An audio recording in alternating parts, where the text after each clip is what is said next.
Hello, everybody. Welcome. Welcome, one and all. Dun dun dun.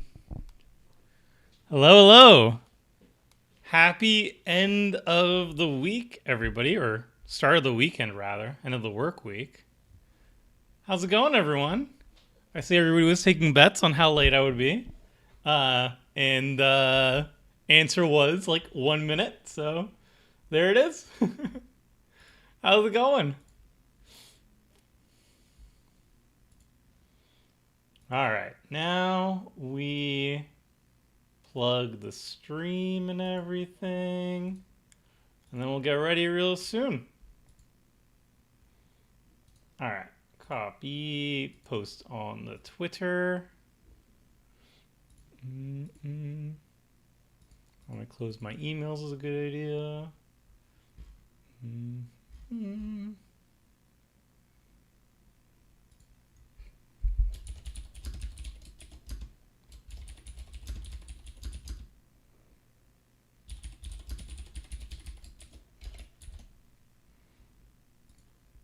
And the last bit is going to be broadcasting.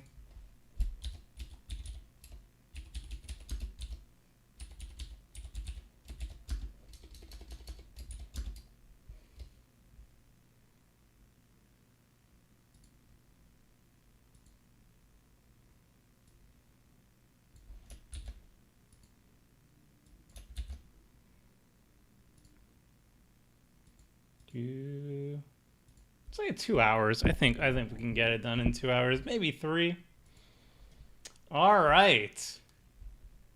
There. Oh, wait, no. Image should be sent. All right. Whoops. Probably should send with an image. There it is. There it is. There it is. Hopefully that's okay. Oh, yep. It's working well. All right. Hello, everybody. Welcome, welcome.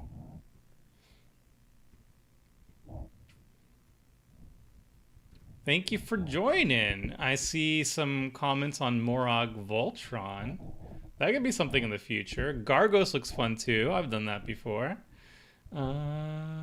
How about Estrid? Well, we got 4 options already set up for us, and you get to choose between these 4.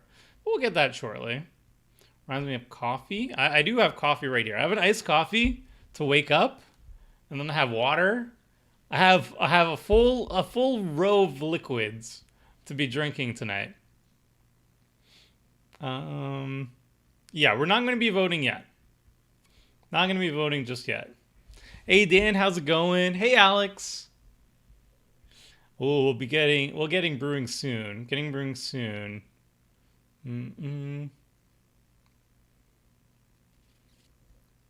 Ooh. A Horse Pegasus Unicorn Tribal deck with Twilight Sparkle. Sweet. Hey Joshua. During Commander Clash Live, you mentioned a Discord channel for this community. How do I access it? Here it is. You just email me at tomar@mtggoldfish.com. As long as you have a working microphone and are comfortable using it during stream and are comfortable with Magic Online, hit me up and we'll make it happen. We have a little Discord community, which I invite people specifically for, setting up future games. Once you're in there, I always do a call like a week or a couple days in advance of the stream. And if you're available, I'll get you in. I always prioritize people who haven't been on the stream before. I think Gargos was offered because of the stream description. Oh, yes. The stream description's outdated. Oopsie. All right. We shall call it. Well, I'll give you all a link to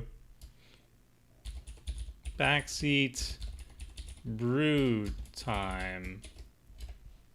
I'll link this document. You should be able to view it on your own.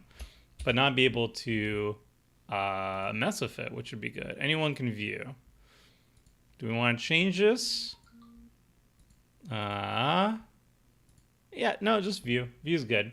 All right, updating the video editing, or the video description. Sorry about that.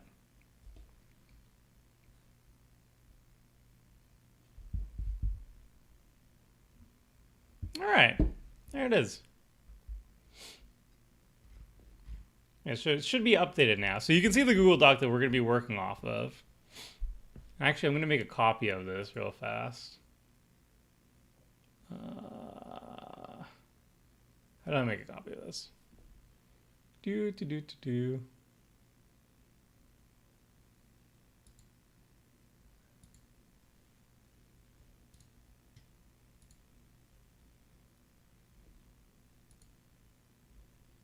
Nah. Maybe I don't want to show off all of that, actually. Whatever, this is fine. All right. Welcome, everyone. Good name for the series? Yes, thank you. This was actually, I asked on Twitter for some recommendations for a nice title. And Dylan Hunter on Twitter suggested this title. So thank you, Dylan Hunter, if you're listening. It was a very sweet title. Very much I like it. So I yoinked it, and now that's going to be the thing. So for people who are new to the stream, Wednesdays and Fridays is when I stream, 6 p.m. to 9 p.m. around 9 p.m. Eastern time. Wednesdays is always going to be Commander on Magic Online. Sometimes, very rarely, occasionally, it's going to be also on webcam with paper decks. But usually it's going to be Magic Online. And then Fridays, I started doing this like community build thing last week, and I really enjoyed it. And everybody seemed to really enjoy it. So I'm going to start doing that a little bit more often on Fridays. I don't know if it's going to be a constant thing for every Friday, but at least for now, I'm really excited to do more of it. So that is the plan going forward. So Wednesdays are going to be Magic Online Commander gameplay, and then Fridays are going to be some community building, and we'll see how that goes. So last time we built a very sweet Tormod and Crom partner deck, which is focused primarily on Tormod's ability of generating zombies to fuel basically a bunch of finishing combos. And Crom was there not only to provide blue and red colors, but also he was there to provide constant pressure and passive card draw. And I think Crom is very effective in that regard. You don't really build too much around him. Don't need to build around him. And Tormod's there to add like the real fuel to the deck in terms of how to win the game and everything. Do we have a budget today? Yes. Generally speaking, I try to shoot for $100 budgets. We can try to do a little bit less than that. I can tell you right now that I've built a $50 Orvar deck, and I've played it on the stream. So Orvar is definitely doable for $50 or less.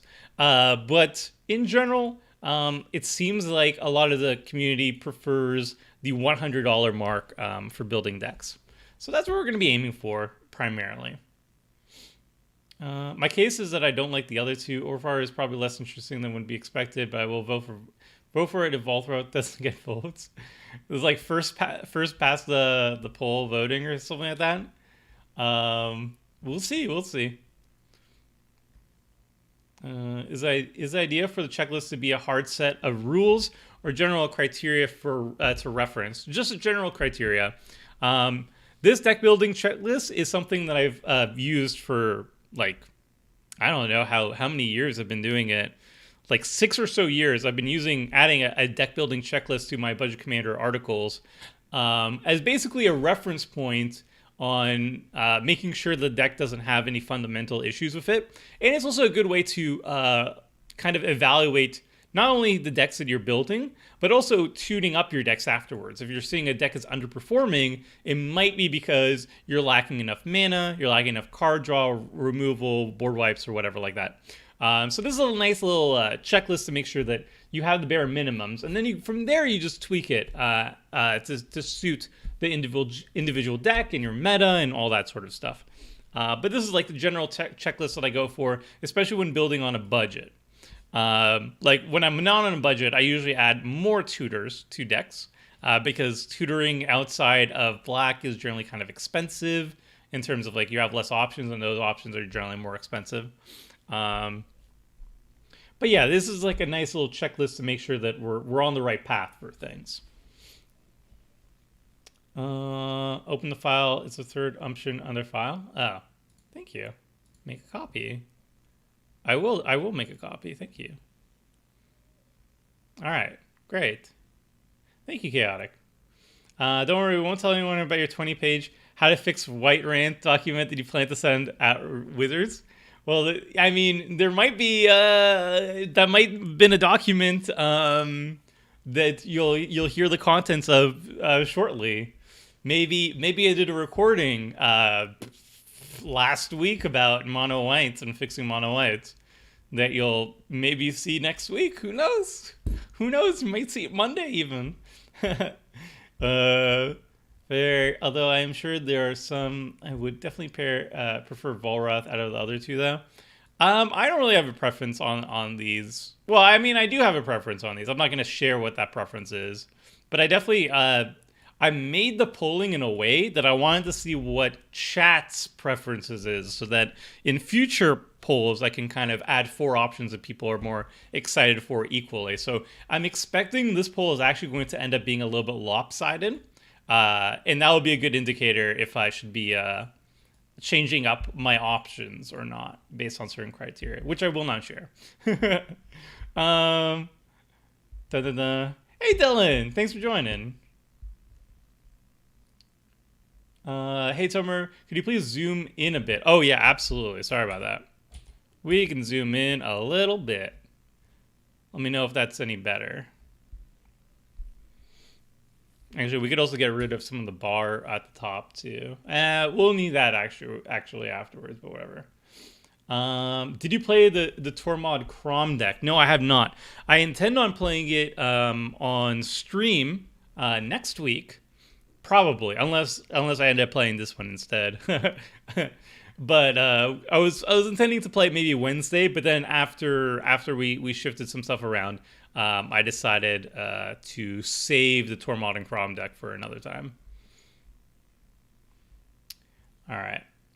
Niambi seems pretty unique. Plan to vote on Niambi because I don't want her to become the new Depala. You mean Niamba is just going to be like a commander that I'm going to keep putting on polls and people just keep voting for her? So eventually I just snap and I just do it anyway, like I did with Depala. What about a deck with as many Tron type cards as possible? Tron lands, Cauldra, meld, partner with, etc. I mean, the problem with that, Matthew, is when you're not focusing on a single thing and you're trying to get a bunch of stuff all together at once, it's tough. It's very inconsistent. Generally speaking, it's hard enough to like assemble Cauldra consistently without somebody like exiling a piece beforehand. Trying to do all of them all at once. Basically, like the way you could do that easily, but the cheaty way is like you take infinite turns or you make infinite mana. You do like some sort of combo where you like draw your entire deck and have infinite mana, and then you play everything at once. But then that doesn't really matter what exactly the cards you are playing in the 99. But that's like the only way I could think of is just like throwing all these like Tron type cards in the same deck and hoping they function together. Depala will be my next deck I'll be making. Awesome, Kane. Let me know how it goes. Regards from Ecuador. Awesome content. Thank you, Oscar. Budget again sounds fun since that gives us more excuse to play all the dumb, bad, silly, expensive enchantment. I can tell you with certainty that any commander here, I selected each commander for a reason. Every single commander here I think is going to be really sweet. I did not put a bad option here. So I think Gen is going to be awesome. There's going to be a lot of really cool things we can do with him. But same thing can be said with Niambi, Volrath, and Ovar. Trust me, even if you're not really hyped on any of these commanders, I will try my best to get you hyped for it, regardless of what is chosen. Not a fan of legendary decks on principle, even though this one is on a budget. The theme always feels like a cash grab. I don't think that's necessarily true. Nothing. Hey Joey, how's it going? Mm-mm. All right, all right. Now that people are coming in, we're going to start basically the selection process. So, what we're going to be doing today for stream is we're going to be building a commander deck together. So, you're going to select one of these four options, either Niambi, Gen, Volrath, or Orvar. And based on your selection, we will start brewing a deck together. Now, I did this last week, Friday, and basically, it was a little bit chaotic at the beginning. It was a little bit chaotic because basically I just allowed chat to, or allowed you guys to select all the cards, but basically that just sent like a barrage of cards, and we had like 200 cards just in a pile, and there was no cohesion or anything. And then after a while, we sorted through all those cards and kind of came up with a cohesive goal. But this time, I'm going to work kind of backwards. This time, we're going to kind of follow a structured list, and then from there, I'm going to start taking some of the suggestions selectively, and adding them together into a deck, so that instead of spending like 3+ hours trying to take 200 cards that have no real connection to each other and put them together in a $100 100 card list, we're going to make it a little bit easier process wise.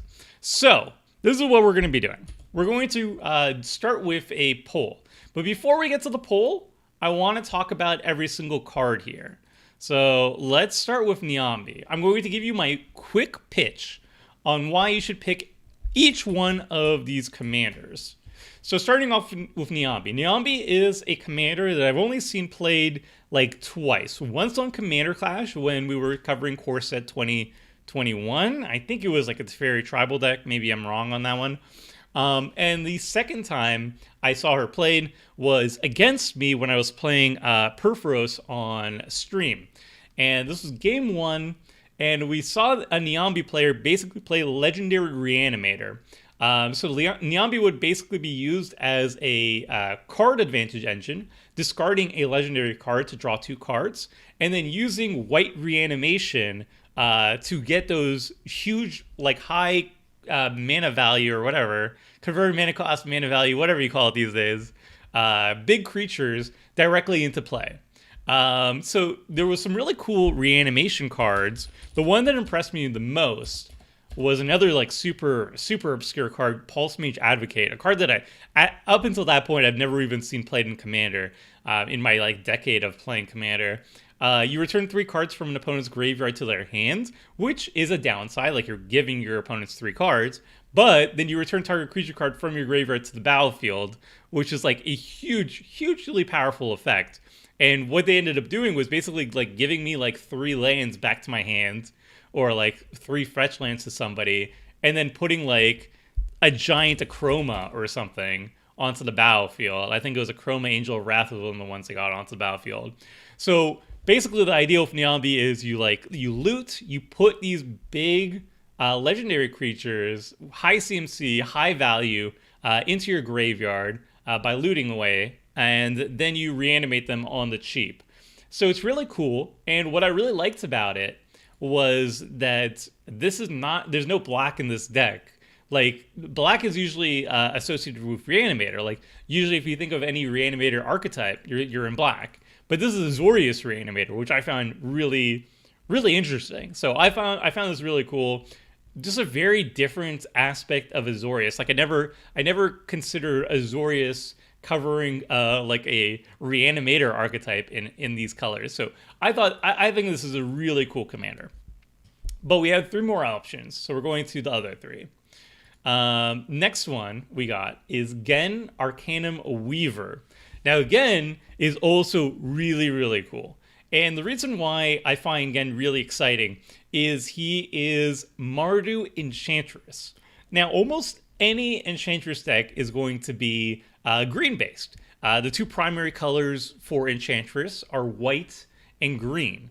And green is usually the strongest of the 2, to be honest. They have the strongest support of the 2 colors, but it's split between those 2. And the interesting thing here is that, again, Arcanum Weaver doesn't have any green in it. It's kind of like Daxos the Returned, where you have Azorius Enchantress. Again, is Mardu Enchantress. So now you even have access to red for even more enchantment shenanigans. And the really cool thing with Gen is that it also adds this like sacrifice, graveyard, recursion sub-theme to Enchantress, which I don't think any other Enchantress commander really directly supports. And the thing that really fits with him are the sagas. I guess is T saga? Maybe that works. Yeah, I think that works.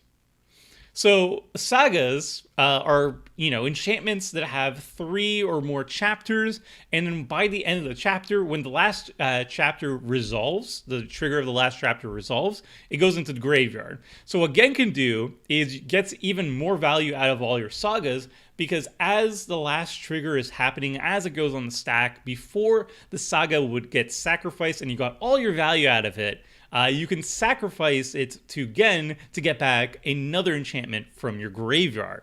So you get even more value out of all your sagas. Gen is also really good with curses. I don't know if that is a subtype too. Oh, it is.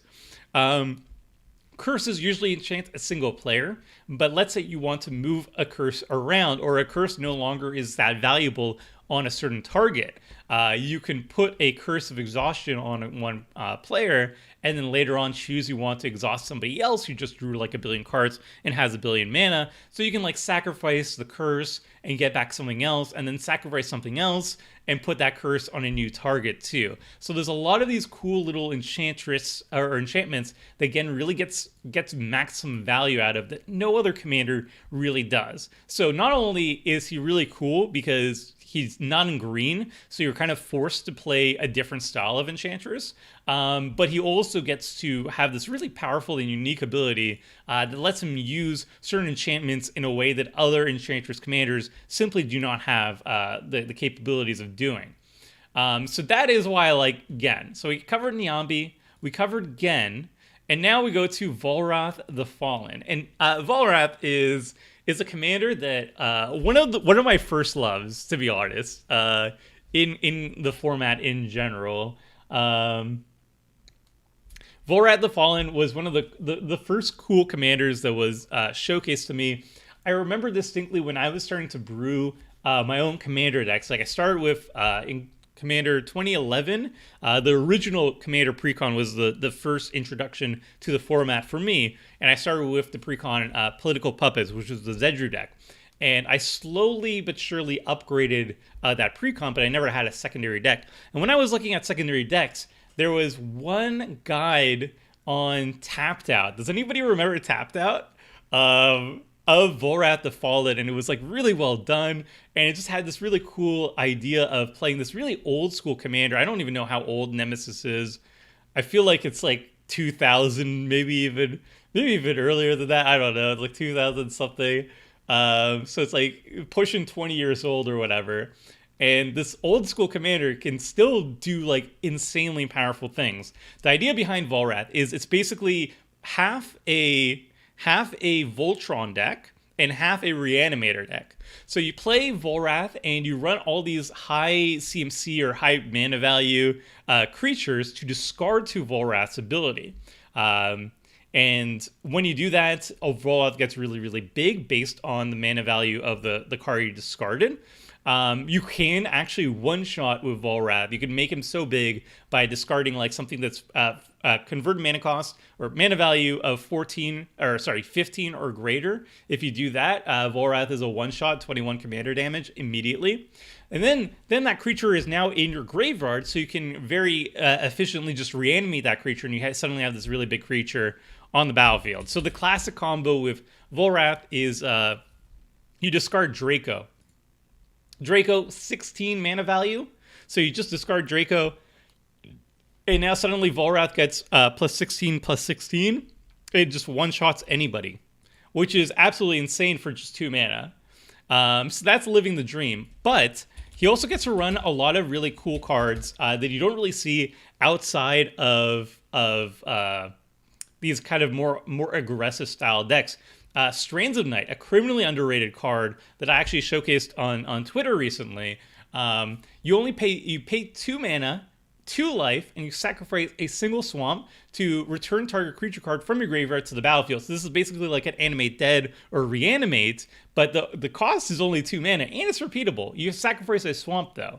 So a lot of mono black decks are usually like late game decks that want to run like Cabal Coffers and don't want to sacrifice their swamps because they get double the value out of their swamps, so they don't want to sacrifice them. You have stuff like Crypt Gas, right? It's kind of a non-bow of Cryptcast because Cryptcast wants as many swamps as possible. So if you're sacrificing your swamps, then it doesn't work very well. But Volrath is one of those unique cards that actually wants to go really, really ham, really big. The idea is just like slam down Volrath, get Voltron, smack one-shot fools, and if you don't manage to one-shot them, you just reanimate the things you discarded. And it's just a ton of fun. So Volrath is very unique, combining both Voltron and Reanimator in a really cool way. So that is why I like Volrath. And then finally, we got Orvar the All-Form. Orvar is the newest candidate that I put on the list. And it is a very unique style deck as well. This is basically a mono blue deck that runs a bunch of cheap ways to target your own permanents with instants or sorceries to make a token of them. And you can make a token of any permanent as long as you're targeting it with an instant or sorcery. So there's like really cool things you can do with it for very cheap. You can target, maybe I spelled it wrong. Thermal Flux. You can target a land or basically any permanent you control with Thermal Flux, 1 mana, and with Orvar on the battlefield, you made a copy of whatever permanent you just targeted with it. So you can make a ton of lands by targeting your lands with these cheap instants or sorceries. You can copy creatures. One time when I was playing it on Commander Clash recently, I copied Scourge of Fleets. Where is you? I copied Scourge of Fleets with just Orvar on the battlefield and have these copy effects, and that would basically lock out your opponents from ever keeping creatures on the battlefield. It works really well with Cloud Post too. Cloud Post doesn't really work really well by itself in a singleton format like Commander. You add one colorless for each locus on the battlefield, but with Orvar, if you're copying these Cloud Posts, suddenly each Cloud Post is tapping for like more and more mana each single time, so you can kind of assemble your own Tron with Orvar, or just run Tron itself. You just run the Tron lands and you copy them afterwards. So Orvar is also really strong too, and it's also like the most hyped of all the ones on the options. Like if you see on EDH Rec, I know that a lot of people are very excited for Orvar and brewing around Orvar. He's kind of like the new kid on the block that everybody really likes. So those are the 4 options, everybody. And if you just joined, thank you for joining. We're doing Backseat Brewing, where basically you get to choose one of these 4 commanders, and then together we're going to start building a deck around them. And we're going to start from scratch, and we're going to follow basically some checklists and everything to kind of keep us focused. And at the end of the day, we're going to be finishing with a $100 deck, which is going to be really sweet. We did it last week and it was really fun, and hopefully this one will turn out just as great. So now that you've heard my pitch for all 4 of these commanders, I'm going to post a straw poll where you can see each of the options, and you get to vote on which one you like. So I'm just going to post it here as well, and then I'm going to post it in chat. And I'm also going to post it in the viewer video description and posting it in chat. Boom. All right.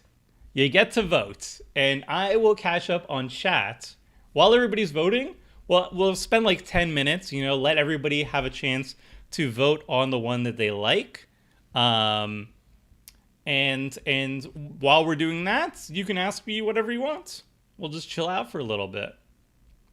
So ask away.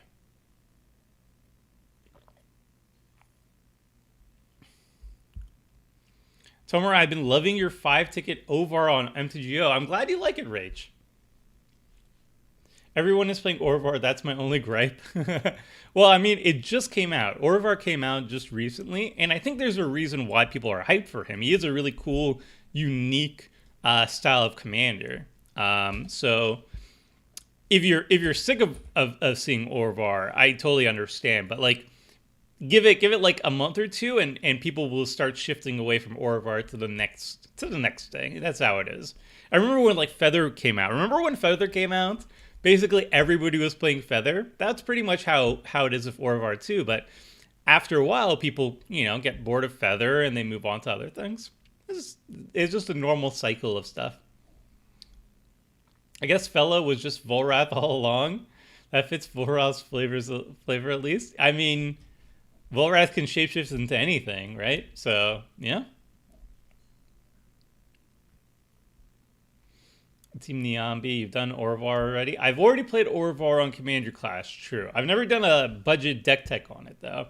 So I posted it there because I wanted like something popular to see what people were, what the viewers want to see. Do you want to see popular commanders given like a brewing treatment because you're interested in building it? Or do you want like some of the weirder stuff? So we'll see. Go team again. Volrath gang rise up. So no green. No green this week, but I'll make sure to have at least one green option next week. There is one like cool partner pairing that I think could be done on a low budget, and I haven't really seen other people build it yet. That I'm going to save for next week. Actually, there's two. So there's a Selesnya one that's from Commander Legends. It's not a partner that I really liked, and then there's a partner that is also happens to be Selesnya 1 white, 1 green. That I will also maybe showcase on the poll next week too. How's tonight doing? I'm doing good. Afro, how are you doing? One day I hope to see Vadrock Apex a Thunder deck for me. Oh, that is some spice. Leafs or Habs? Leafs. Although I haven't been paying attention to Leafs in a while, so I'm not the biggest hockey fan. What's the fastest deck you've ever built that's played well? Oof. I think I built a deck in like, for Commander Clash, I built it in like 10 minutes. But that was like, I cheated. Like, I found, I think it was like Kalia or something.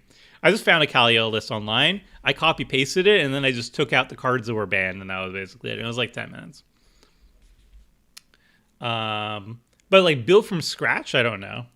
I think like decks if I'm just like in the zone and I'm not like trying to explain it or anything or have to like multitask or anything, I can build decks very quickly. Like, I don't know, like 20 minutes. I'm pretty comfortable with what the deck wants to do.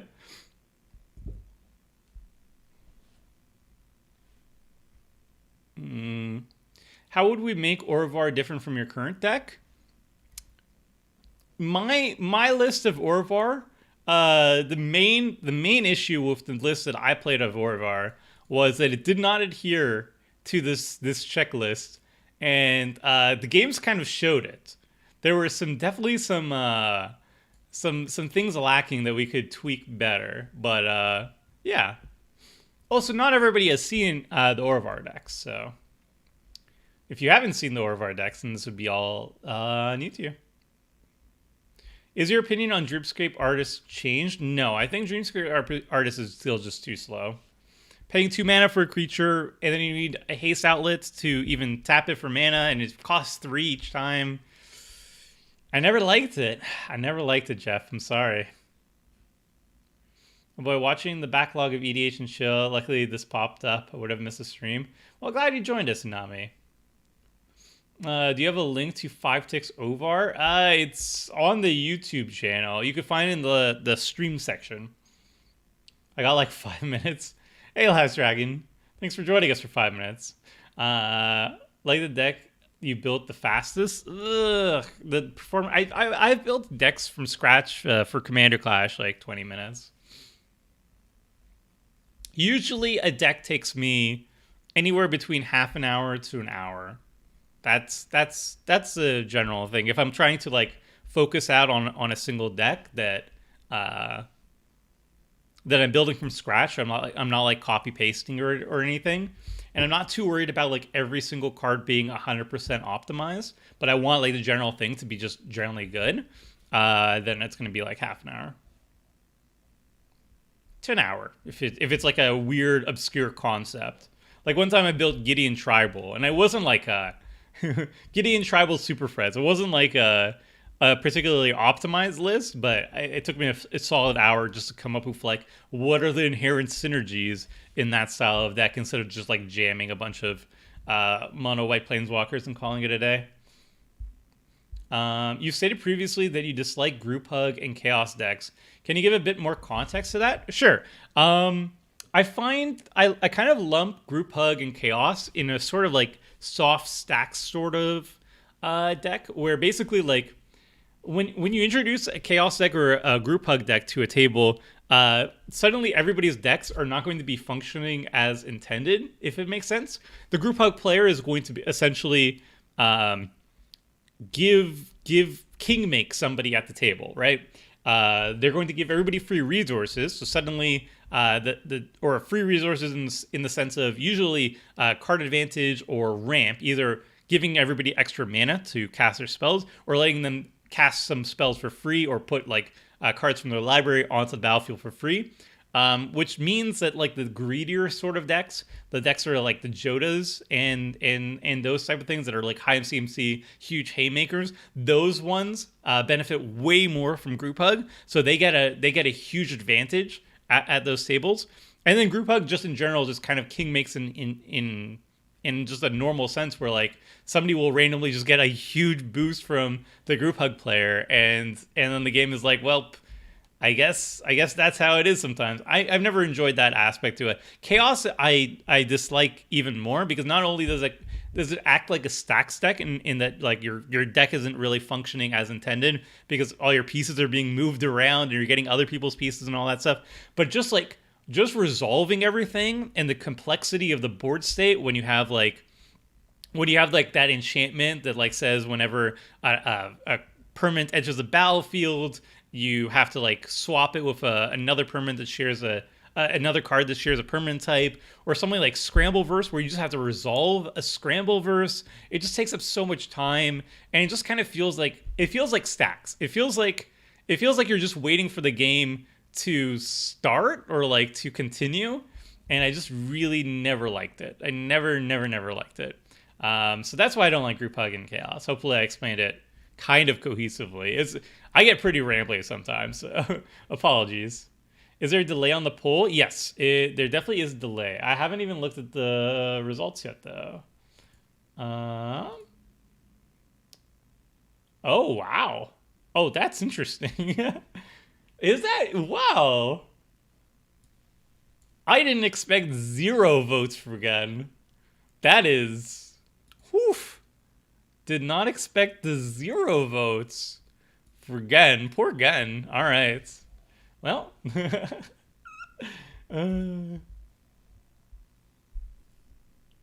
Maybe there's just a delay. Da, da, da. Yeah, but there is a delay on the poll, and I think there might be a delay on the stream settings too. No, ultra low. It should be almost like no delay on stream. Actually, I can actually test it. So I'll do 3, 2, 1.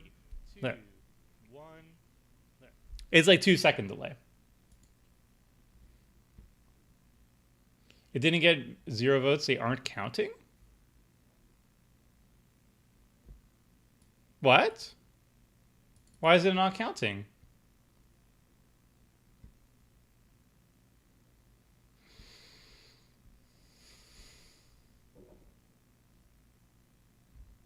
What? But why?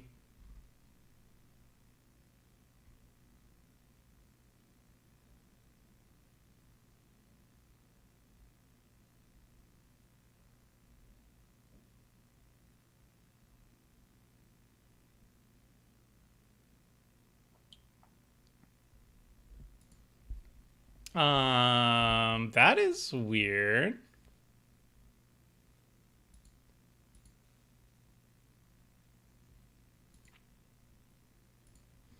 Where's the straw poll link? It's right here. Maybe straw poll is lagging. It shouldn't lag like this.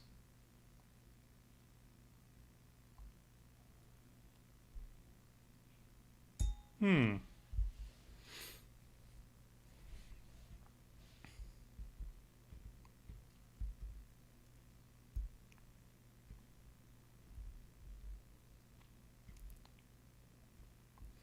Tomer, what's your tip when brewing gets stale? Hmm.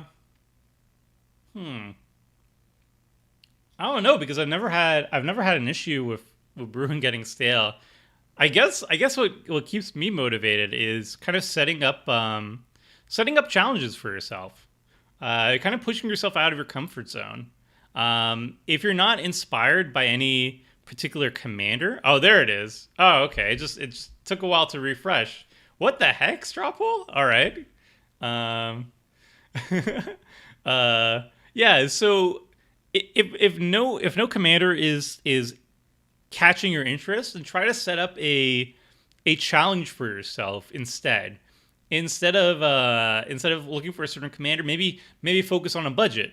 Maybe you want to build, instead of a specific commander, you want to build a $50 commander, and then you're like, all right, so what's a commander that I can build on a budget? Or alternatively, if you have a collection of cards sitting in your closet or whatever, maybe challenge yourself to build a deck with just the cards you have in your collection. Just scrounge around for a commander that you like in your pile, and try and fit as many cards as possible that you already own into it, and see if maybe that's something you enjoy. Um, so yeah, there's a lot of different ways to tackle deck building and kind of freshen it up in different ways. I think I'm fortunate in the regard where I don't find it ever stale because every single week I have to make a deck for Commander Clash, and the themes kind of bring the inspiration. So either we do like a budget week, and then I have to build a $50 deck, which is kind of the norm for me. But if we do like a movie week, then I'm not necessarily looking for a specific commander. I'm looking for a movie and then finding a commander that fits it. If we do like anime week, then I choose an anime and I try to find a commander that fits it. Or tokens, like I wanted to build a token deck, and generally speaking, I don't usually build token decks as like a normal thing. But when we were all trying to do token decks, if you haven't seen the video yet, check it out. Then I'm like, okay, what type of token deck do I want to build that hasn't been seen that much before? So you could think of it that way. I'm not sure. It really depends on what you find stale, Alessandro. Like if you're not inspired by commanders, and there's different ways to get around that, or if you're not inspired by brewing in general, then you don't necessarily maybe just taking a break from brewing for a bit could work too. Um, person don't. I personally really like him. Tomer suggested he doesn't like him because he lends himself to board wipe tribal, but I built mine reanimated blink way and it's sweet. Uh, who, in regards to what? Which commander? Now I'm curious, James. Which commander was that? You can say Enchantress deck failed to charm Strapple whatsoever. Well, now it's happening. Now it's happening. All right. This is more looking like everything's counted. I mean, if Niambi initially was 0 for a while, could be same sort. Yeah. Maybe Strawpool just laggy. Maybe Strawpool just laggy.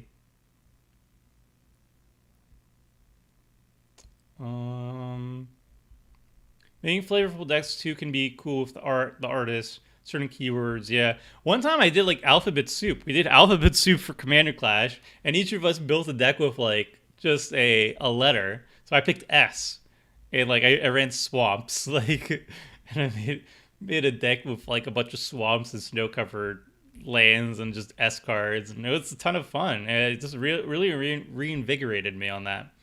Ovar is the least voted. I guess too many people are sick of him, despite the fact that he's the most recent. I don't know. Strawpool's weird. Do you think building pirate tribals still needs stuff like conspiracy to run well? Absolutely not, Temptsu. With Commander Legends, I think that was the case before Commander Legends. But if you want to build a spicy pirate deck, I think you have more than enough options thanks to Commander Legends. Commander Legends brought like a lot of pirates that are really good, really powerful. And you have alternatives. Now you can either play Admiral Beckett Brass, which gives you access to black, so you have all the pirates, or you could even just go Izzet Pirates with Malcolm Breaches, and you have a very powerful, two very powerful commanders. I would say arguably stronger than Admiral Beckett Brass, just because Malcolm is absolutely insane and just combos off easily. You have more powerful commanders, but you have a smaller card pool. But it's still a card pool that you can work with and not have to run like a bunch of changelings or whatever to make it good. But yeah, pirates are great now. They have enough. They have enough right now. That was my bottle opener being dropped. Sorry. All right. I had fun challenging myself to build a deck for each color combo with $1.79 or less cards from commanders only. Is that like the Janklord rule? I think that's like the Janklord budget, 79 cents each card. Tomer, do you have a commander you were kind of meh at first, but did surprise you in a positive way after brewing and playing it? I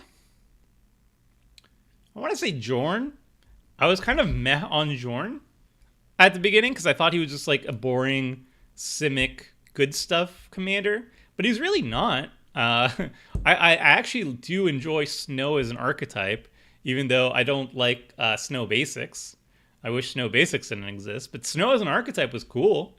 Does a bunch of neat things that I liked a bunch. So Jordan was definitely one that impressed me in a positive way that I just didn't really like initially. I tried to build my decks on a budget. Most of them stay below $40. Token decks, nice. You just put around $100. Wow, nice. And in staples like Annoying Procession and all that good stuff. Yeah, Annoying Procession, those particular cards are quite expensive. My playthrough is so stubborn. We play with more competitive side. And it's really hard to get different stuff. Yeah, I can emphasize with that.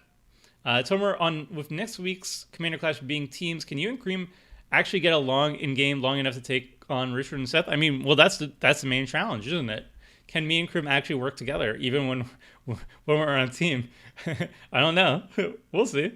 What do y'all think about My Hero deck built around Tazri? I don't know My Hero Academia. Heard it's good though. Also, like 8 months since I was last able to play. Oh, I feel that. Tell me, what's your favorite magic creature type? Weirds. I like weirds a lot. In regards to Gerard, Weatherlight Hero. Oh yeah, I never really liked Gerard. Gildaguin, Uranus Shiro, Gildaguin. I don't know what. Okay. Oh yeah, was that the fabled Vince deck with G for Goblins? I think that was. I did Alphabet Soup once with friends, except using all initials of the commander's names instead of a single letter. Nice. I'm trying to do a deck with every color combination, but cannot figure out something interesting to do with colors. Yes. Check out Kozilek, the Great Distortion. I think that's the one. The new Kozilek. I think his Great Distortion is a new one. I actually did a stream on Kozilek, and it was tremendous fun. We actually used Hedron Archive in the deck, and I managed to use Hedron Archive and unlock its full potential. It was a ton of fun. That deck is super, super sweet. If I was in the mood of collecting more paper decks, Kozilek would be the top one for that. Any good Zada tech, Tomer? I've done a budget Zada at least once. I might have done even an update on her before. And I did like 5-ticket Zada too. Yeah, she's really good. But I've already covered her. A deck idea, Gitrog EDH, Marin of Clan the Shio, World Soul. Gitrog's really good, don't get me wrong, but it feels like too easy. That's like the problem with Gitrog for me, is like I've done a budget brew on Gitrog when he came out. And he was really, really strong then. He's really strong now, but he's just kind of too easy. He's just too strong. So that is an example of a commander that I personally I'm not motivated to build, just because it's like it kind of just like builds itself, and then it's kind of like building a Corval deck. I don't know. It's just like, yeah, it's you draw a bunch of cards, but at how difficult was it to do? And the answer is not really difficult. It is jank rollers. Ah, yeah. I can vouch. I played Malcolm Breaches on weekly stream here. Almost won the game. In 1 in 3 turns. Yep. Yep. Afro, you played it. I also played it on stream as well. I did like a $20 list of it, and it also was kind of disgusting. But that was not a pirate deck. That was not pirate tribal. Um, if you're looking for pirate tribal though, you can still build Malcolm and Breaches that way too. Trying to make decks to do something unexpected, either for commander or other color, is difficult lately. None of the recent commanders really speak to me. Advice on picking commander? Advice on picking a commander. Try to figure out what you're trying to build for first, I guess.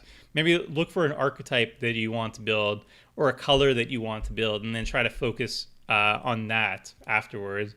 Like if you want to build Spellslinger, you'd be like, okay, what color Spellslingers though? And go from there, maybe. Yeah, weirds are my favorite. Do you think for Command Clash you guys could try to do a Kingdoms game? Think of the politics would be interesting. As long as we can enforce the rules without having to set them up in the game. As long as like you don't have to have Magic Online enforce the rules and we can enforce it outside of game, then we can do it. But just keep in mind, like Magic Online, we can only play with the official Commander rules. So we can't even do Two-Headed Giant. Two-Headed Giant is not supported on Magic Online. It used to be, but then they removed it during Conspiracy, I think. Which kind of sucked. So if Kingdoms is a format or like a variant that we can actually enforce without Magic Online doing it for us, then we can do it. If we need Magic Online to do it, we can't. Yeah, that is a one after linked Kuzelik. Howdy, Adam. All right. So it seems like we have a victor here. We have Victor with Niambi, esteemed speaker. Zada is great as the Goblin Tribal with him. Bunch of instant sorceries. Yeah, Zada is like a insane budget storm deck essentially. It wins the game very quickly and consistently. It's like one of the top like budget decks that I would recommend to people. If people are just looking for a deck that like wins, that's what Zada does. It's very all in though, so like you either win with Zada or you don't do anything. That's the Zada way. Pop. Volrath gang, we have failed. Don't worry. Volrath might be reanimated at a different time. Who knows? So this is an interesting turn of events. So now that we've had all the votes come in, I can give a little quick comment. Niambi was actually my favorite of the bunch. I didn't want to be biased because I didn't want to influence chat, but I will say now that we've declared Niambi, crowned her the victor. Niambi was my favorite of the bunch. I thought Niambi was really cool.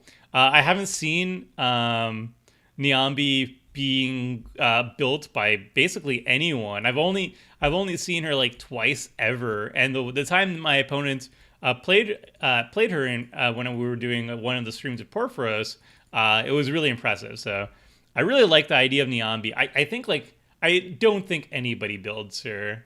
I want to let's see on EDH Rec like what she is in terms of ranking wise. I think it's pretty low. 101 decks, rank 652. Yeah. So there's not a lot of Niambi love, which I think is a pretty big shame because I think she's pretty cool.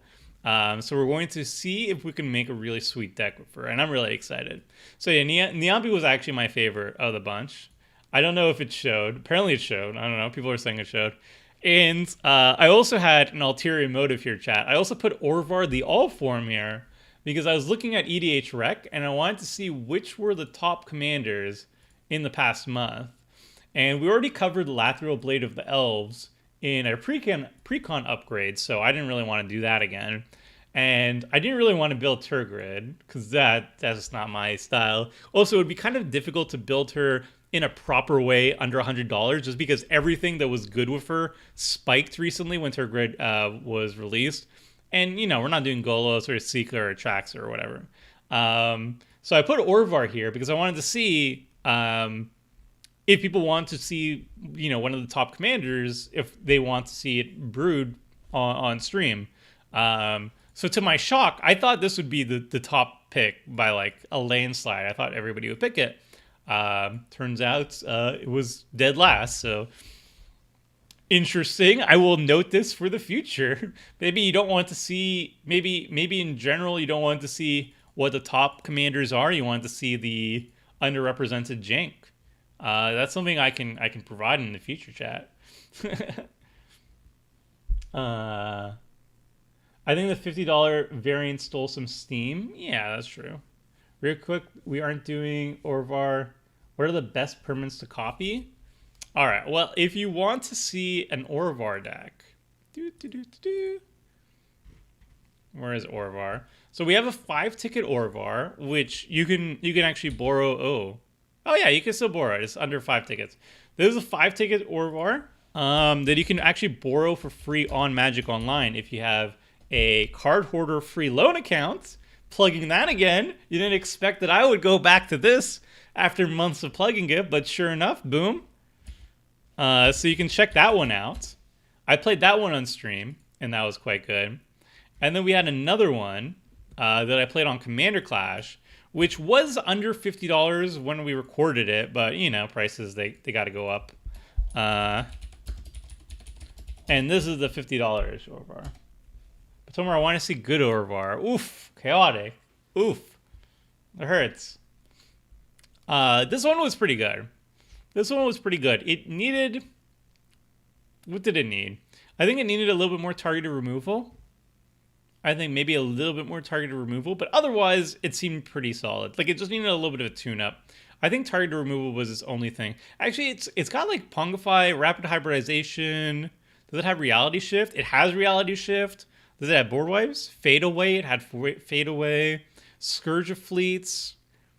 Meteor Golems, another target removal. Duplicate, Dream Eater. Never mind, this deck was sweet. It had all the interaction it needed. Never mind, this deck was sweet. If you want to play $50 over, I highly recommend this. This is a sweet list. This is a good list. We didn't need to cover this again. It was good you didn't vote for this, because I would have just built this again. Alright, sweet. Alright, so that's your Orvar. Alright. So we have chosen Niambi. We have chosen Niambi, friends. So she is our winner. All right. Why the Locust? I think you mean in regards to Orvar. So Orvar allows you to copy any permanent when you cast an instant or sorcery targeting a permanent you control. So you can target your Cloud Post with a lot of these weird janky cards like Aquitect's Will or whatever, or Clock Spinning or whatever, and you make token copies of these Cloud Posts, and then suddenly they tap for each Locust in play. And this one, makes life for each Locust in play. So that's why it's a nice weird ramp in that regard. It's very neat. All right. So, chat, you have chosen Niambi, a Steam speaker, and I am happy for it. Can you say borrow again? Borrow.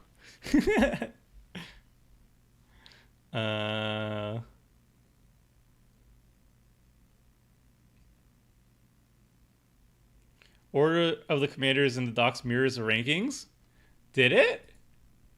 Volrath Gen, Niambi Gen, Volrath Orvar. Interesting. Yeah, it did happen to do it.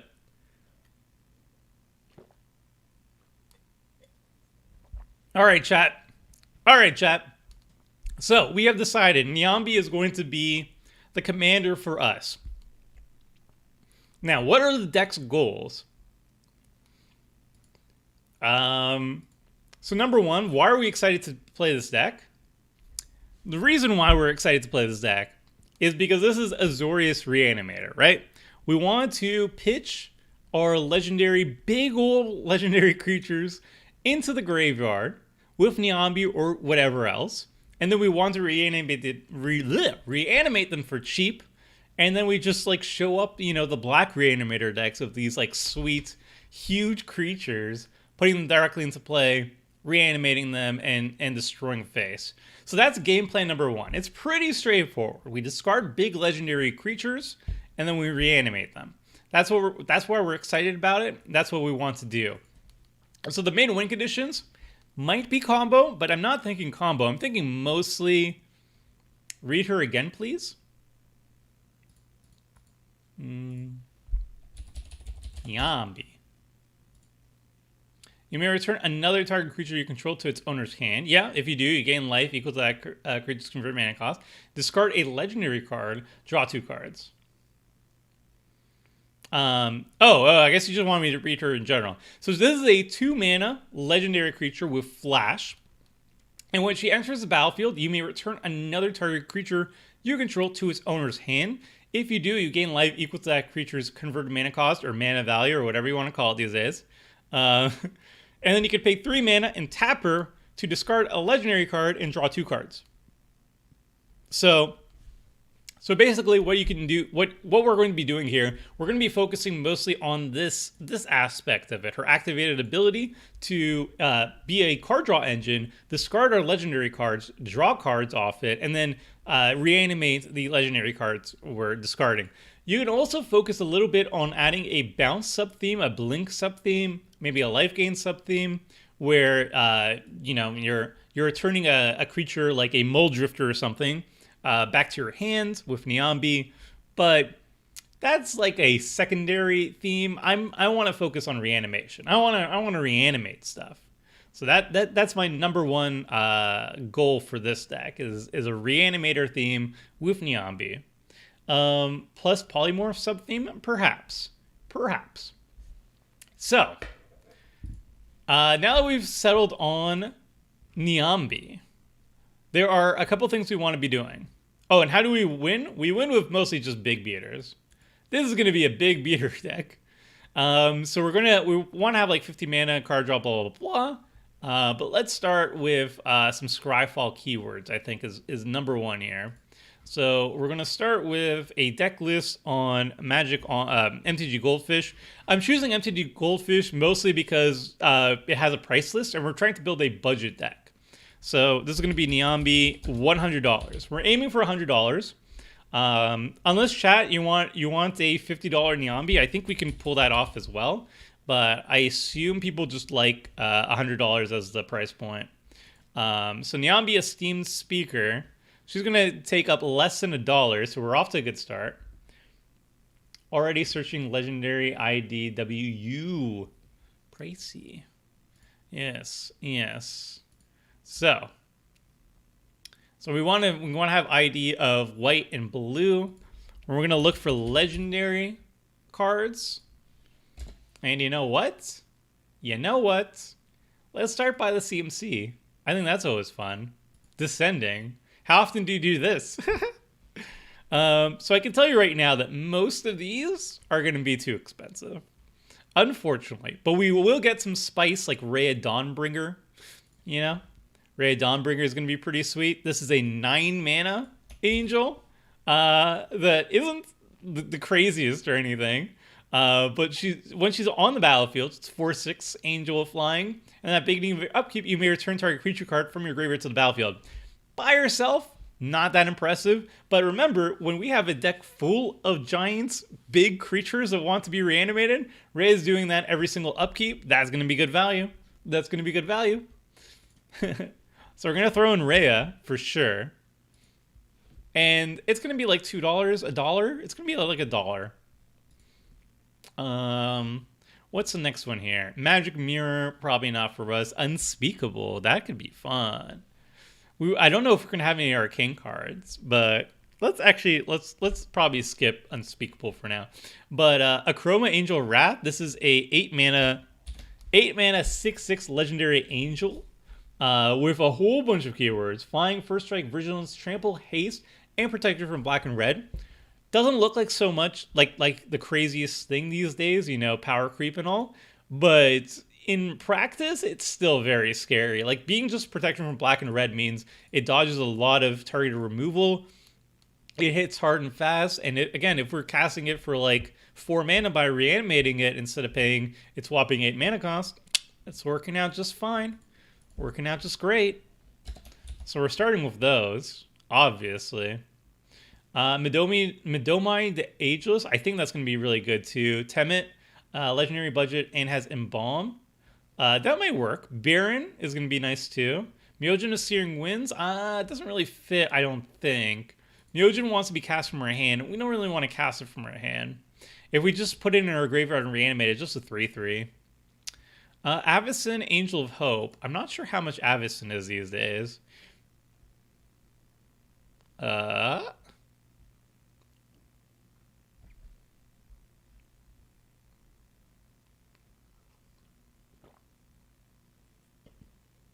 A little bit of lag.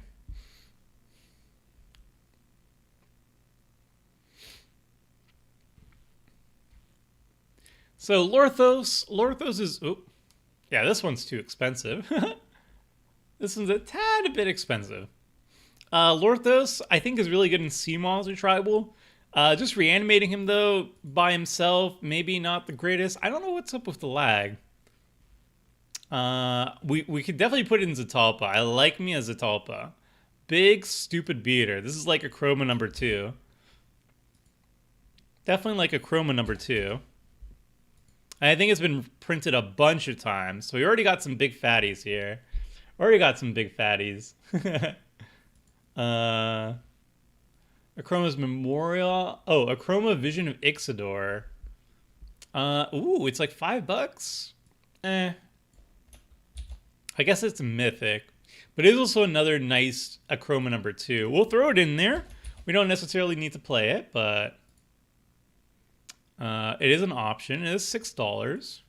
Maybe it's good enough to make the cut in the end. Alhamaret High Arbiter. I forgot this is a card. I know it's Archive, but I don't remember the rest. It doesn't look good, though. I would love to run Bruna, the Fading Light, and Gisela, but I feel like they're going to be expensive. But I guess, like, if we just run Bruna's $6 by herself. Wow. Jeez, things got expensive really fast, huh? I feel like there's, like, an angel tax. Like, if you ever play an angel card in Magic the Gathering, it's always, like, quadruple its normal value just because it's a collector's item. Chromatic Orrery, Elish Norn, Grand Cenobites. That's an expensive one, too. No, thank you. Super expensive. Yeah, I thought they would be super expensive, unfortunately. Nezahal, I love. Nezahal, if he's only $2, that's fantastic value for us. Nezahal is going to draw us a ton of cards. Very difficult to deal with as well. No maximum hand size, even better. I really want Nezahal in this deck. This is going to be sweet. Ojutai, I don't think is good enough. Oyobi, not this sort of deck. Patron of the Moon, not that sort of deck. Radiant is trash. Ooh, I like Safara, though. I think we're going to end up having a lot of flyers in here. Yeah, demons also go for a high price. That's right, Chaotic. I wish... Yeah, let's take Safara. I feel like we're going to have a lot of flyers in the deck, just normally, because like a lot of these high beaters are going to be big old boys.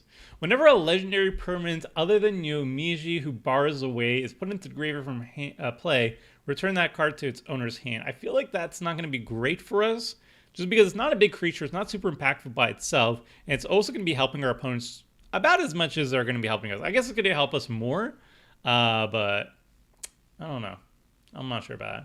Search for Glory and Thalia's Lancers would be good includes. Yes, Ken. I'm going to get to that after I go through the big creatures we want to cheat in. But yeah, we're going to go into tutors and ways to reanimate afterwards. I'm just focusing on one thing at a time. I definitely want Arcanist Omnipotence because I love this card. This card has a lot of nostalgic value for me too. When I started playing Magic the Gathering, Onslaught was like one of the big blocks at the time. And Arcanist just looks cool. He's like that. He's got like the Boba Fett vibe, if you understand what I mean. He's like entirely mysterious, you know, like he doesn't have like a backstory. He's just like, I'm here to fight in the arena. And he's cloaked, he just have glowing eyes. He's clearly very powerful. And I was just like, wow, this is a really cool card. Little kid me was very impressed by Arcanist, let me tell you.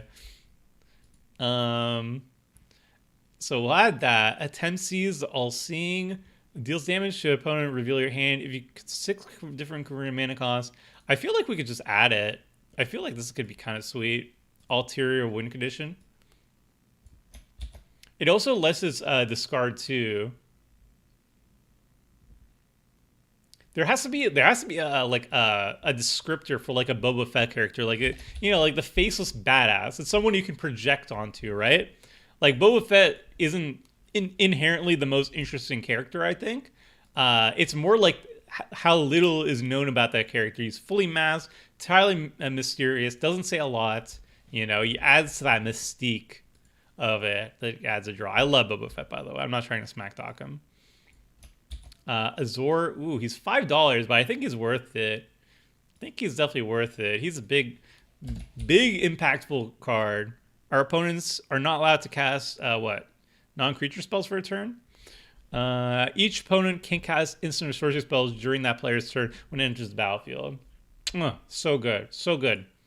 I think we have a lot of Sphinxes in here too, actually, which is kind of cool. Maybe we even have like a little Sphinx sub theme. I don't really want Elegant though, because I don't think we're gonna have a lot of scrying. Exchange your life total with Evra. No, not so much. Not so much.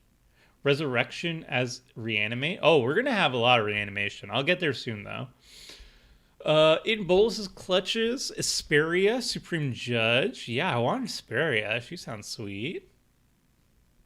Heroes Podium. We'll see. We'll see. I'm just getting the fatties first. We're just getting the big old fatties. I think we're gonna throw in Unesh. Yeah, I think Unesh is coming in here. Ooh, Jareth is another old school one. Not a good card, but old school. Let's throw in Kaiga too if it's cheap. I don't know if it's cheap or not though. Boop boop boop boop boop. Kaiga got reprinted in Iconic Masters. Maybe is good enough. Maybe has a little bit of a sacrifice. Oh, I need to close a bunch of these things. Let's close. Keep that. Just popped in. What are we building? We are building Niambi Esteemed Protector. Oh, I'll make this bigger too so people can see. Niambi Esteemed Protector. It's a 2-mana commander that's basically Azorius Reanimator. So we're going to be discarding really big beaters and then reanimating them for super cheap. So that's the game plan on this deck. Midomai the Ageless. Yeah, we're adding Midomai. I don't know how expensive it is. He's not very expensive. So far I'm actually really hyped about this chat. Like, I'm actually really excited that you guys picked Niambi because I really want to build her. So far I'm really happy with this. Like, we got all these like stupid big Timmy cards, and we're gonna get to the reanimator part real soon. If you would draw a card while your library has no cards in it, instead put 5 blah blah blah. Ooh, discard 3 cards with different cards. Oh, this is good for a reanimation thing. It's a nice little discard outlet. Yeah, this is like Sphinx Tribal. turning out to Sphinx Tribal. Ooh, Takedo, Samurai General. I love the artwork on this. This artwork is so striking. I just feel so bad that it's on a bad card. Each other samurai you control with +1/+1 for each Bushido. I mean, it's such a cool ability. I love the artwork on Takino. I wish he was on a better card.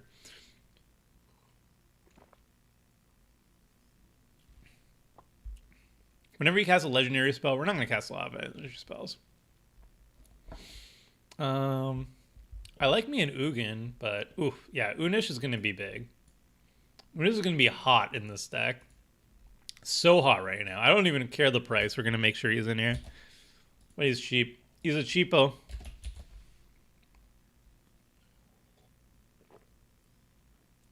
Yeah, Azorius big flyers are angels and sphinxes. That is true. That is true. I hear Circle of Loyalty is a good card. Is it? Is it a good card? I don't know. Ask Richard. Ask Richard if it's a good card, chat. Ask Richard if Circle of Loyalty is a good card.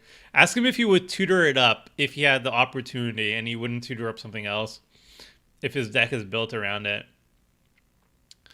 Um, I kind of like Ugin. I'm just going to throw in Ugin. I really like this card. It's good for, like, ramp in a way? Question mark? Tomorrow is fun? No. I get the appeal of tomorrow, but no. I feel like it's been power crept out a lot. Yosei I like though. Yosei is cool. If we have a sacrifice outlet in the deck, then I'm gonna like Yosei a bunch. The Circle of Loyalty is busted.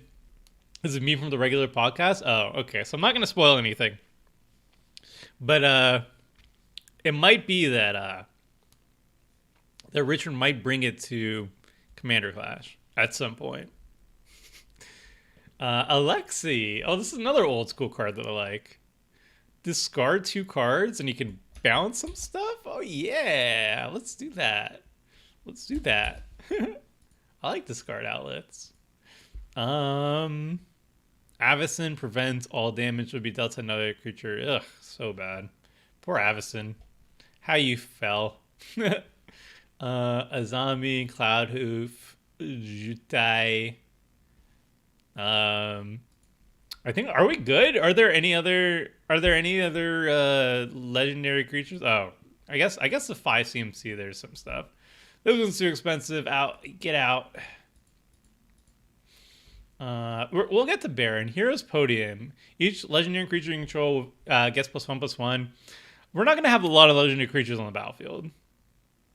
We won't have a lot of them. We might throw it in here just for the funsies, but I don't think it's like Hero's Podium is okay if you're not in blue. If you really need some card draw, but we don't really need some card draw, we're in blue. And the pump effect's not that impressive because we're not going to have a lot of legendary creatures on the battlefield. So I'm going to kind of tell you right now that Hero's Podium's not going to get the cut. I'm sorry. Is Wrath Compassion already in there? Oh, Wrath is going to get in there. That is true. Other Asperia to fetch our big flyers? Maybe. Wind Reader Sphinx? Maybe. I'll put in Asperia. I like Asperia, but she's kind of like... She's not really good by herself. You really need to find out your opponent's hand before you cast her. So you need like a telepathy or something, or else she's just not very good. Because... You know, you have to hit a player, and then they'll reveal their hand, and then you know what is on their hand, and then you have to hit them again to get the card. So it's not that great. It's not that great by itself. Ineas, I don't think we're going to be giving our stuff away, but we might put it in here for now. Maybe. I'm just spitballing here, chat. What about Nezahal? Nezahal's in here. Kanji. I don't think we'll have enough creatures for Kanji to be great. Lavinia? Lavinia's kind of interesting. I do like that immediate detain value. Hixus? Hixus is kind of worse than... Nah, I don't like Hixus. He's okay. I don't really like him that much. Ooh, Majida the Lion. Yes, please. This is a Majida deck. This is a Majida deck, chat. Oh, man. I was looking forward to a day for putting Majida in a deck. And here it is. This is the day. He's the discard outlets, you know? And he's a board wipe. We get to discard our legendary creatures. Board wipe the board. All good. When it enters the battlefield, another target permanent you control. Return, exile another target permanent you control, blah, blah, blah. Oh, this is a loyalty thing. Paradox Engine, that'd be good. Shabraz? No, not by itself. I think that's it, right? It kind of goes low here. I guess Teferi is good. How much is Teferi now that he's getting reprinted? Still too high. The answer is still too high. Actually, maybe we put in Teferi. Grand Arbiter? Grand Arbiter is actually not a joke in this deck. Sigrid? Maybe Sigrid. Thrix. We're not casting them as a thing. Ooh. We are gonna grab Urza's Ruinous Blast though. That's a sick tech. Whoop. Ba, ba, ba, ba, ba. This deck is looking so cool right now, chat. I am so excited. This deck is looking so sick. Urian? Why do we want Urian though? When it enters the battlefield, I guess. I don't know. Urian's kind of, my eyes glaze over on Urian. Yumiji? Nah. Nah, no Yumiji. Lyra Dawnbringer? She's probably way too expensive. Bam, bam, bam.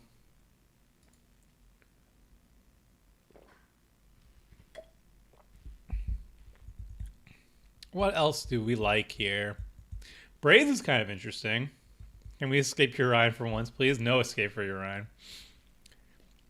He only escapes temporarily, and then he's right back on the battlefield.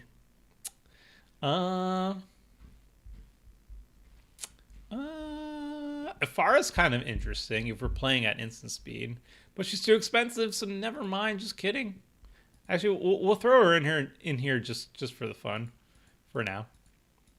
I don't expect to play all these cards. To be fair, I don't expect to play all these cards. Sherix? Nah. Sherix is a bit too meme. Sherix is a little bit too meme. Run our favorite Kithkin, Bridget. I'm not. This is not Richard. You're mistaking me for Richard over here. Grand Arbiter. Oh my God, he's $25. That has to be a mistake. It has to be a mistake, right? Well, I generally know. I generally know how much a card is priced, and if it's like really good, then I'll throw it in anyway. We do have $100 to work with, so it's not like nothing. All right, are there any Jaces that we want? Look at the top 2 cards of your library. Put one of them into your graveyard. Ugh, I remember Jace Living Guild Pack. They were like, all right, Architect of Thought too strong or whatever. Let's get into the Living Guild Pack. Ugh, it was so bad.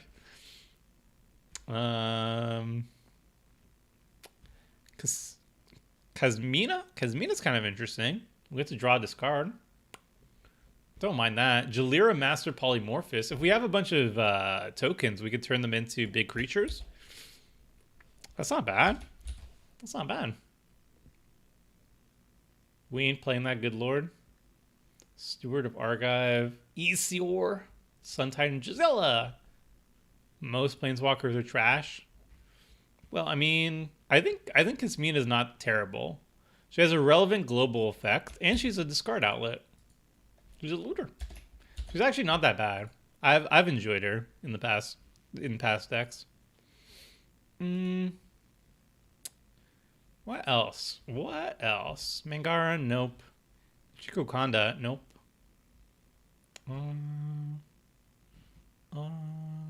Ooh, yeah, Wrath Compassion's really good here. We are a historic deck. Jalira's non-legendary? Oh. Well, that makes me sad. Just out of curiosity what the budget is. Jalira. Ah, that's sad.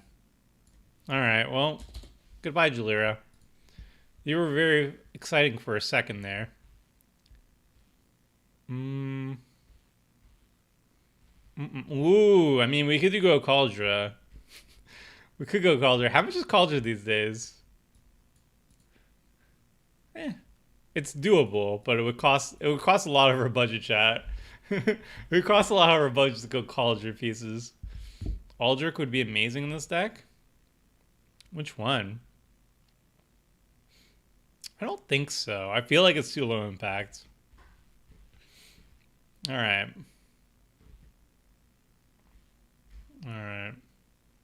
Teferi would be great. Master of Time. Don't be a Caldra.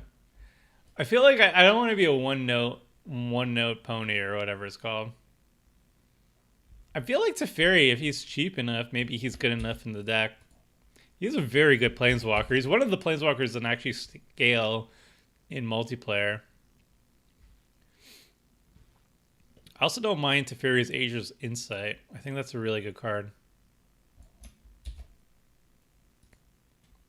Yeah, it's good with our commander because we get to draw 4 with her. It's just good in general. It's not hard to get value out of it. Maybe we get Teshar in here, but I don't know. We're not going to have low CMC stuff, but maybe we will. We'll just throw him in. We'll throw him in for now. Thran and Temporal Gateway. Yeah, that's good too. That's good too.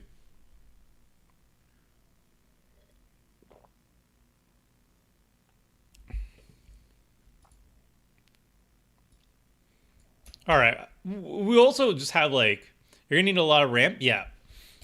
This is also just too many bombs. We're going to be cutting down a significant portion of these.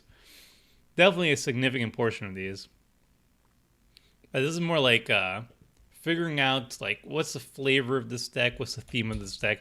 I'm feeling like it's going to have a lot of sphinxes, so we're going to lean in a little bit on that. Baron, return. I don't think we're going to go Baron, actually. Okay. Okay. Oh, I love Daxos, but I don't think this is the deck for it. Gadwick's actually kind of interesting. Gadwick can be bounced with Niambi, so we can reuse his ability. And we do need ramp. The first step to building a 100-card deck is building a 150-card deck. Exactly. Look, I'm really excited, chat. I'm really excited about this deck. Oh, Linvala is really sick too. See, this is the problem. Isior Woodwing Familiar. Isior. I don't think we need an Isior. I think if like they get rid of our creatures, we just reanimate them again. Sigurd, God Favorite, first strike, blah, blah, blah. Exile up to 1 attacking or blocking creature. It's fine. I don't know. We'll throw her in there just for the lulz. For the lulz. Play Narset to grief everyone. You're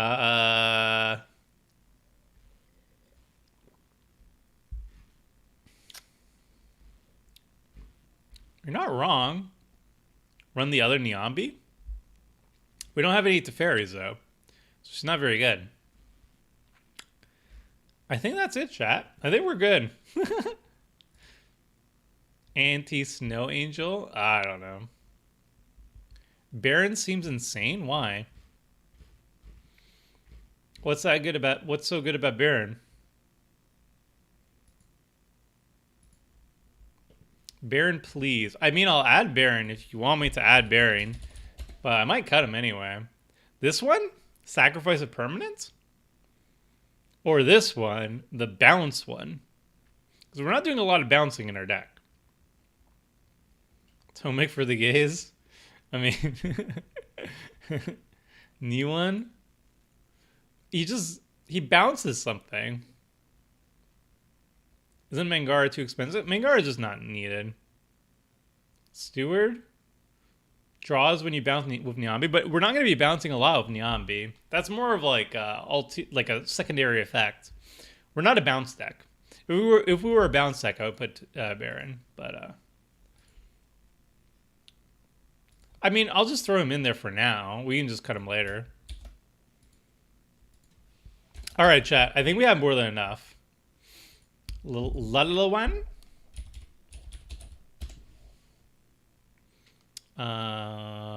No. Raiden? The backside is insane. I mean, we can toss it in as well.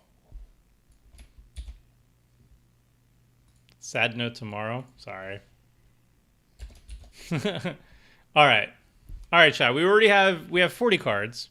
We're already over budget, but like, I expect we're gonna cut about half of these. Wow, Teferi is so expensive, guys. I'm a little sad. This card is really good in our deck. Loot every single turn cycle.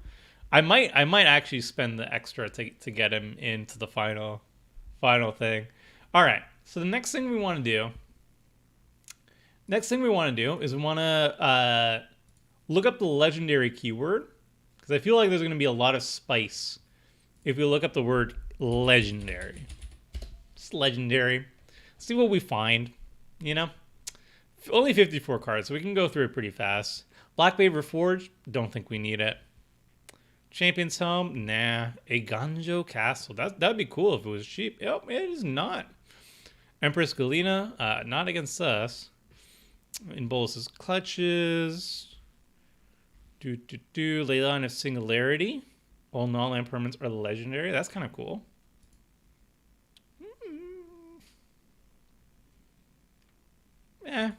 Maybe. Oh, Loyal Retainers.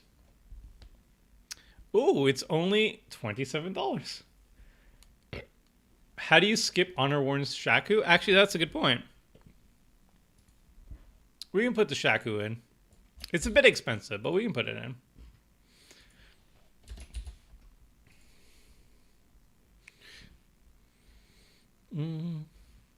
Minamu's probably too expensive. Like, we're not an untapped deck, so we're not going to get maximum value out of it anyway. Mox Amber? How much is Mox Amber? Oh my god. Alright, never mind. Search for Glory is definitely going in there. Search for Glory is fantastic in this deck. Fantastic. Let's toss that in there. I don't think Leyland does anything we want. Leyland basically punishes our opponents more than punishes us. That's basically it. Spark Double's a cheap way of getting another thingy on us. Thalia's Lancers is good. I mean, it's not great. You're paying 5 mana for a tutor, but we can balance it with Niambi, so there is some additional synergy there. So it does get a little bit better there. So we're going to add that for sure. We already got Urza's Ruinous Blast.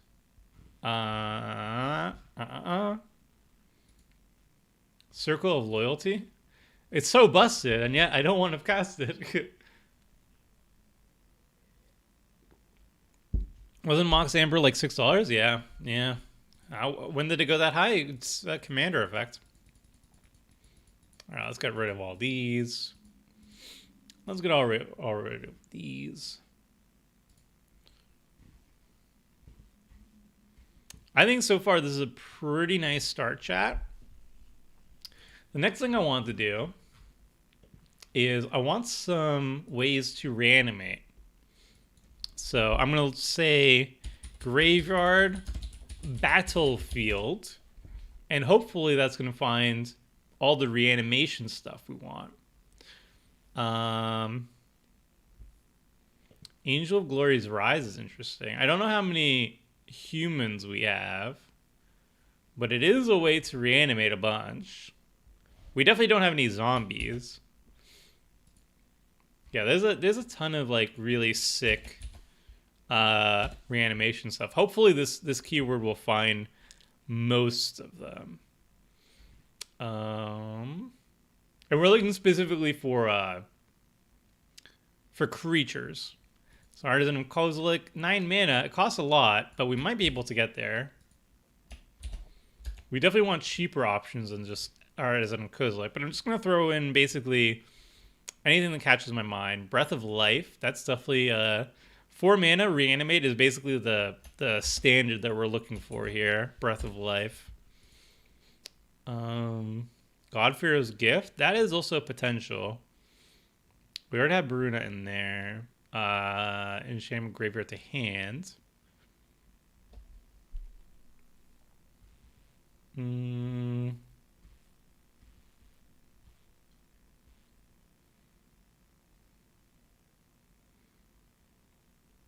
Hand.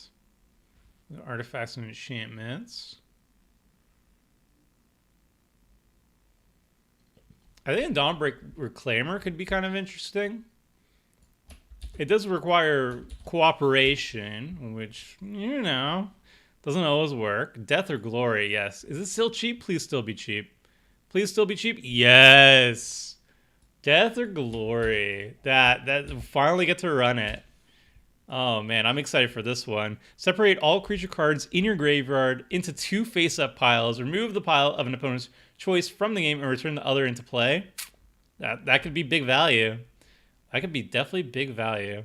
Defy Death. So this is 5 mana, and we get 2+1/+1 counters on it. So it's worse than Breath of Life because we don't really have that many angels, but we might run it. It might catch up. It might stay in the deck. Mary Shepherd's definitely getting in there. We're just not there yet. Do we want Dragon's Wings and Dragon Scales? I think we'll put it in because it's cute, but I don't know if we'll keep it in the. I don't think we'll keep them in the final cuts.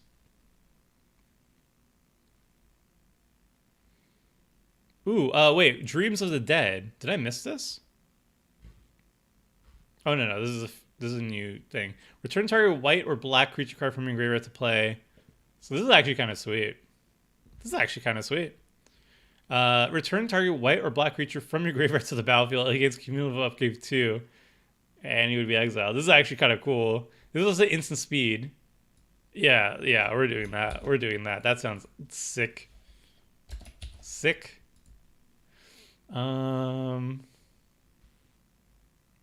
Elspeth Conquers Death is like, yeah, this is solid too. It's removal, but it also does a bunch of other stuff, and then it reanimates.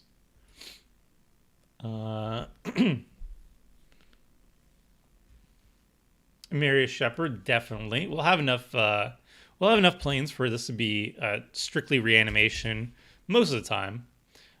Whenever a land enters the battlefield under your control, you may return target non-land permanent card from your graveyard to your hand. If it's a plains, though, you can put it onto the battlefield instead. So that's really good.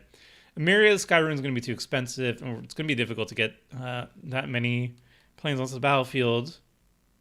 Yeah, Pulse Mage Advocate's coming. We're only on F right now. Gates of the Afterlife plus God Pharaoh's Gift, I think, is going to be worth it here.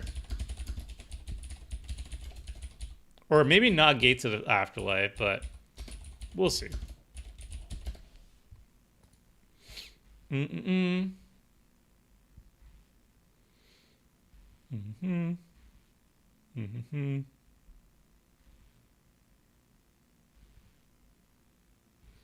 Karmic Guide. How much is Karmic Guide? It's going to be pricey. This one's a little pricey. It's very good with Niambi, but it's going to be pricey. We'll see if it catches on to the end. Enduring Renewal.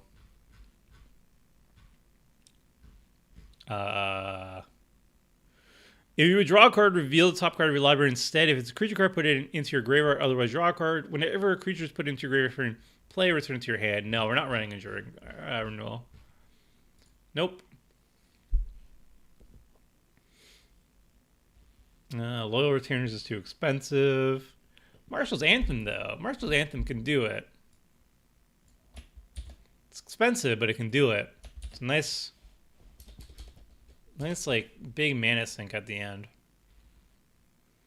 Miraculous Recovery is instant speed, which is notable. It's expensive. It's more expensive than Breath of Life, but, you know, it'll do it. Face Reward doesn't really work for what we're doing. We want to put stuff in the graveyard and then reanimate it, not put it onto the battlefield, sacrifice it, and then reanimate it. Mistfield Plains? We probably don't need it. Mystic Sanctuary. I mean, we can add them.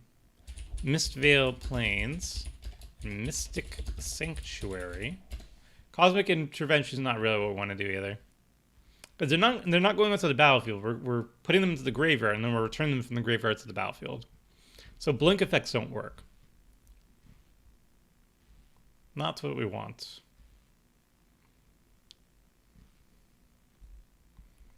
Oh, this is very expensive. Profound Journey. Pulse Mage Advocate. This is the card. This is the reason why I wanted to build a deck, is Pulse Mage Advocate. Yeah, you're getting from there.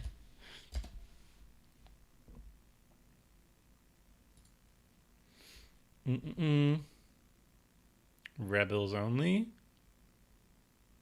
Refurbish. Oh, it's target artifact card. Never mind. I got excited for a second. When it dies, Resurrection. Yeah, that's the stuff. 4 mana reanimate is good.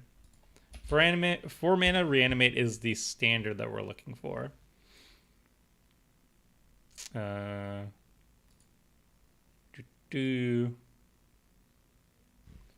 the ancestors for a finisher. I mean, we don't have haste or anything as a problem with Rally the Ancestors. We don't have a lot of ETBs. And it's also converted mana cost. I think it's too expensive for what it does. I think we're pretty good on the reanimation. I mean, we're running out of options, but we're pretty good on them. Problem with like a lot of the white reanimation is converted mana costs 2 or less or 3 or less. So a lot of them just don't work with what we're trying to do, but that's fine. We already have a lot of good options already. I think we'd throw in Sun Titan just because it's good in general, though, and it's cheap. River Kelpie, I don't think we're gonna get enough value out of River Kelpie. I'm looking mostly for looters.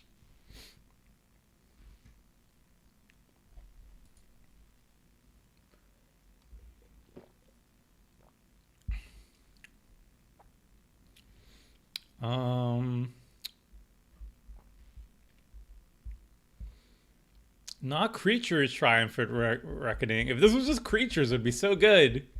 Man, what a waste. Artifact enchantment or planeswalker cards, but not creatures. If only. If only.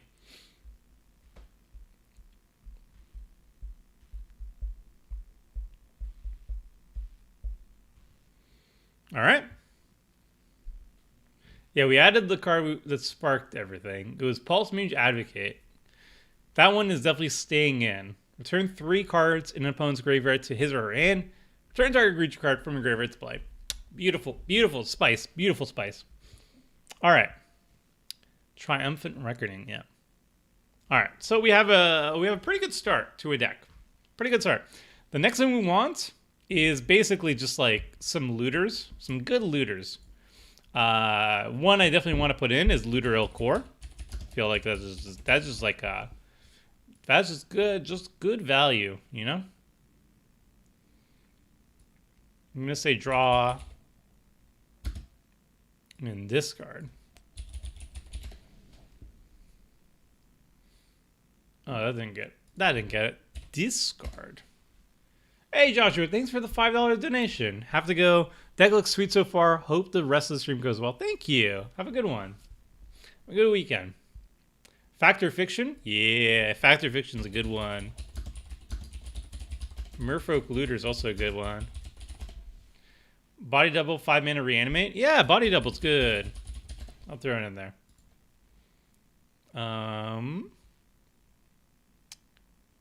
Bag of Holding's kind of interesting. Maybe Bag of Holding's worth it in here. Search for Escanta, I think, is way too expensive. I'm not sure what the price is, though, these days. Ooh, Frantic Search is really good.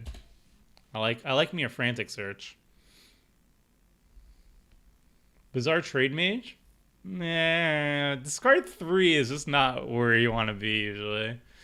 Not where you want to be usually. I like Careful Consideration, though. Careful Consideration's good. Show and Tell's probably too expensive, yeah.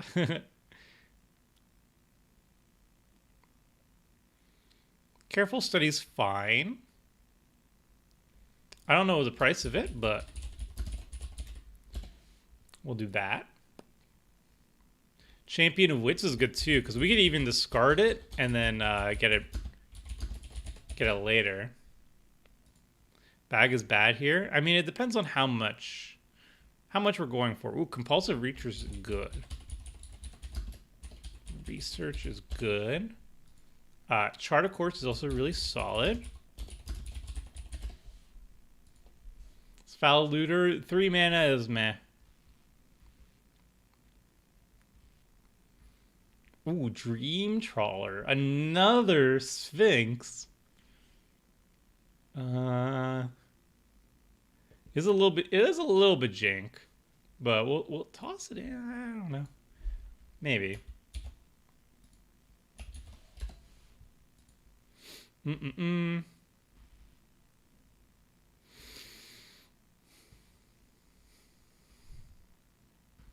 Compulsion is great. I don't know. I think it costs too much mana.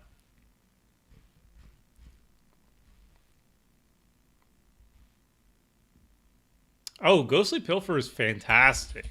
It's just a good card in general, but it's really good here too. Gare Reach Sanitarium. I guess it's good actually. It's also a legendary land. I didn't even notice. Grimoire of the Dead is perfect for the deck. Could be. Could be. But where is it anyway? I thought you have to discard a card to it. Oh, but you don't draw a card. Well, I'll add it. Grimoire of the Dead. Swings of Lost Treasure, both Looting and Sphinx. Yeah. It's still another really big creature, though, but whatever.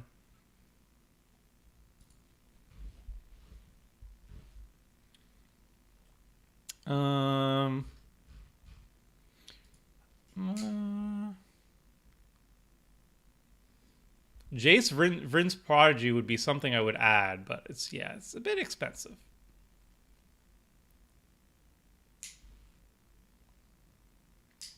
Key to the City is kind of interesting. A little bit expensive again, though. I do like Kasmina. I feel like Kasmina is going to be really solid here. Magus is just kind of too expensive for what it does. Massive Memory would be good if we had like a bunch of evasive creatures in general, not our reanimation targets, though. Draw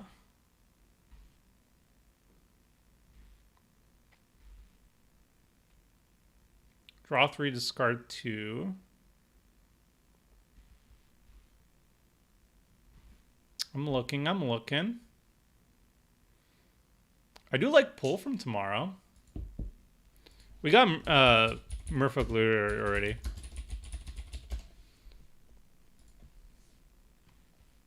Draw 3, discard. I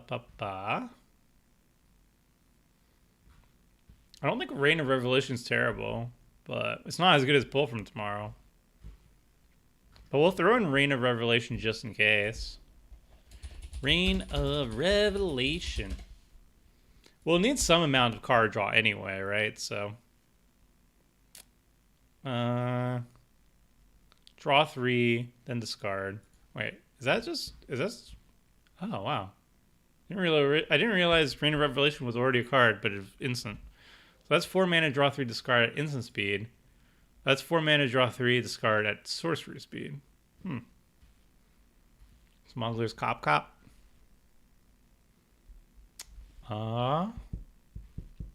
Man, I really want to put in Teferi. He's so perfect for this deck. Ooh, Thought Courier is another one. All right. Draw 3, discard. Yeah, let's use Thought Courier. I didn't realize Thought Courier is a thing. Pulse of the Grid. Try out Pulse of the Grid. Try out Pulse of the Grid. Okay. I think Key to the City is too slow. That's my beef with it. Ooh, Urza's Tomb. Then discard a card unless you exile a historic card. Too slow. Too slow, my friends. I think this is actually really good. This is a good start. This is a good start on the card draw. Read the Runes is fun. It's a little dicey. I don't know. I think this is good. All right. And I'll count most of this as card draw. Card draw-ish. All right. Again, we're not like super Escanta. How do you spell Escanta? we're not like super tuned right now, and a lot of cards are gonna get caught, obviously. But how am I spelling this wrong? What? I spelled it right. Search for Escanta. $14. $5. Okay, it's not the worst. As Conta. Whatever. That's it right. Add 14 lands and you have a deck? No, man. No, man. We don't even have interaction yet. Volrath's Shape Stealer. Volrath's Shape Shifter. Volrath's Shape Shifter. Volrath's. As long as that's a weird card. It is expensive though, because it's on the reserve list. But it is a weird card. That is Nightmare Fuel artwork too. That is kind of crazy. I don't think we need to go full Mesmeric Orb. I think this is good. I think we have a good amount of discard outlet / card draw. The next thing we want to be doing is we want to just fill out the rest of the deck with interaction, ramp, lands, Mistmoon Griffin. What's Mistmoon Griffin? Mistmoon Griffin. When it dies, exile it, return the top. What the heck is this card? Huh. We don't really have sack outlets, is the thing. I think Griffin's really good, but we don't have sack outlets. So it's not as good as like a Resurrection. Like, would I run Mistmoon Griffin over this card? No. Because if I had to wait to, like, you know, sacrifice it on demand, then it would be good. I don't think I need it right now. All right. All right, chat. All right, so we got the reasons why we're excited. We got what we want to do in the deck. And we got how we want to win in the deck. Now let's just, like, make sure that our deck functions. So step one, the mana. Super easy. Let's just go, like, I don't even know how the best way to find it, but we'll go, like, land. Forget the word. We don't even need to find land. We just do produces equals WU, just like our commander. And then boom, we have like all these like sick ways of adding lands. I'm just going to put it onto the side so I can just like copy paste it super fast. So we got Azorius Chancery, Azorius Guildgate, Azorius Signet, Boreal Shelf. I don't know how expensive any of these are. I'm going to just put all of them that I find good onto the list. And then the most expensive ones will be cut. And I think we can get away with like 10 islands and 10 plains. Like 20 basics is fine when this is a dual color deck. So we can get away with a lot of basics and have a lot of untapped lands that way and save a lot of money that way. We're going to probably skip on the Hallowed Fountain, but maybe the farmland is good, cheap. Meandering River. I don't know how much Port Town is. I don't know how much Prairie Stream is. Sajiri Refuge. Skycloud Expanse seems good. Temple of Enlightenment. Tranquil Cove. And then we got Command Tower, which I like. And Exotic Orchard. It's fine. We'll see how expensive it is. And then Path of Ancestry is also very good. And cheap. I can't spell. That one-sider has got into my head, chat. Nimbus Maze. Oh, that's a nice one, too. Nimbus Maze. Nimbus Mazer. All right. All right. Let's see. I don't even know what I did there. All right, so we can take out the Colonnade. Boop. We can take out the Fortress. Boop.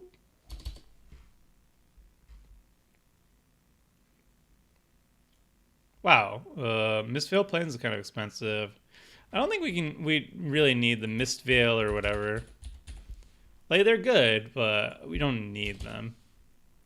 Hey, Toby, how's it going? We're building Niambi. $100 Niambi. Opal Palace? I don't think it's that great here. So most of these cards are just not that expensive. Nimbus Maze is a little bit more expensive than I want. I'm going to cut it even though it has a gorgeous art. I agree it has a gorgeous art. Is it going to get reprinted? Are they reprinting it in Time Spiral Remastered? I hope so. Let's got Port Town. Are we running fetches? Nah. Glacial Floodplains. Yeah, Glacial Floodplains is definitely a top tier here. We want. Hey, Devlin Clark. Devlin Clark, thank you for the $5 donation. I haven't seen much of the stream, but if you're looking to cheat out big stuff, I would recommend Synthetic Destiny. That is interesting. I'll look at it. But I think it's one of those ones that you want a lot of exile creatures you control. You want tokens for this, I think. End step, reveal cards from the top of your library until you reveal that many creature cards. It is a way to cheat creatures into play. But I think we'd be better off with like a polymorph effect for this deck. Just because we don't have any token makers. We don't really go wide. We just have a bunch of big beaters. Fable Passage. Amarius Skyrim's going to be too expensive. Yeah, Tectonic Edge is another good one. Yeah, that's true. Tectonic Edge is good. I don't want to run Scavenger Grounds, but I usually run that as well.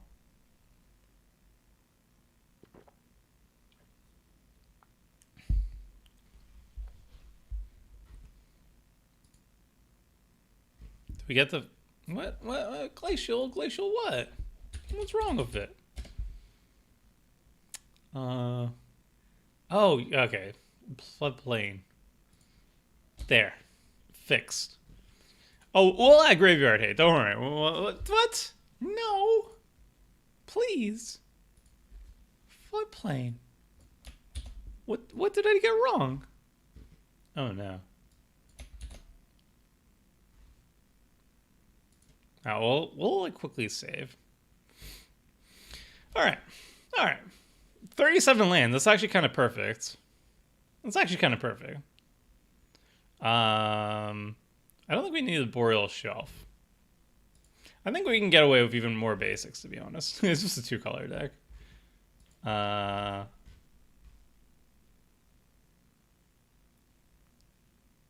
Get rid of the shelf.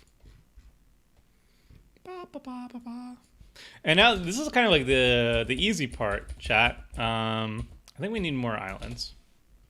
Is Teferi necessary? No, but he's really good.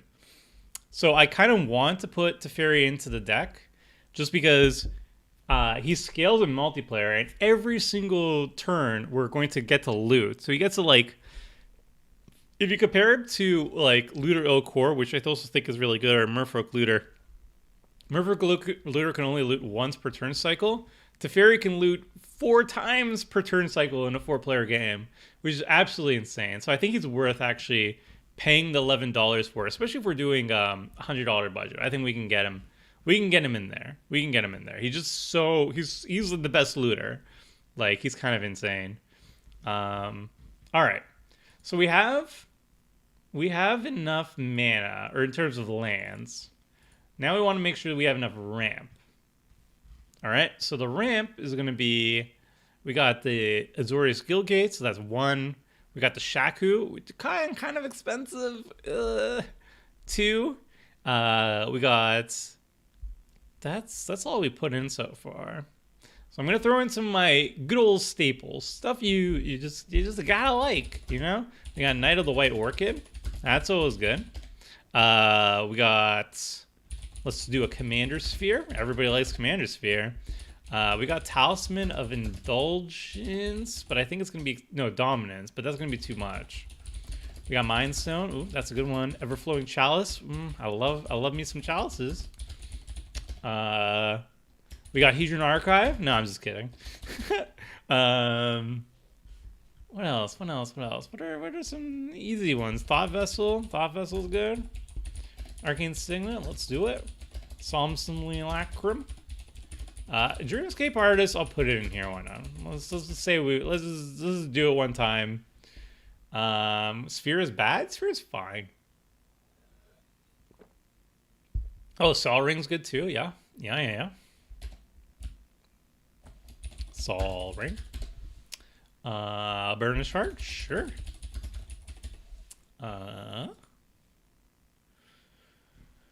Whew. Oh, Dominance is way too expensive. Sorry. Yeah, Star Compass is fine. I like also Prismatic Lens.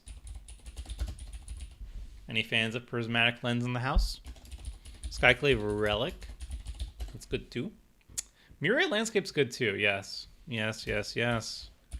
Let's throw in a Mirrored Landscape.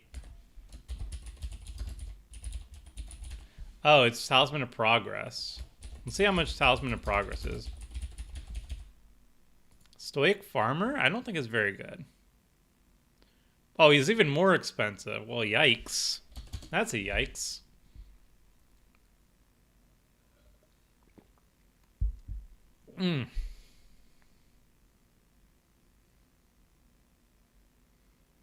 Oh, yeah, Sky Diamond. Yeah, Sky Diamond's fine. Gets the job done. There's a white one. There's like Pearl Diamond. Marble Diamond. That's the one. Marble Diamond. Let's see here.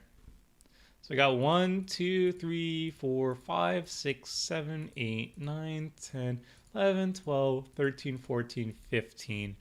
That's a bit much. It's a bit much. We can probably cut down to like 13. I want 13 as a nice number. We also have like a lot of big creatures, so we want to have a lot of ramp. So maybe 15 is fine. Why are you so against Keeper of the Cord? I think it's overrated. It's not bad, but I think it's overrated. Worn Power Stone? Worn Power Stone's good, yeah.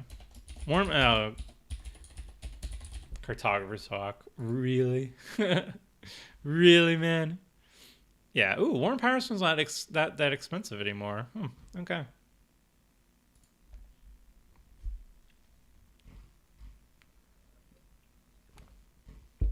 I wish land tax was in there.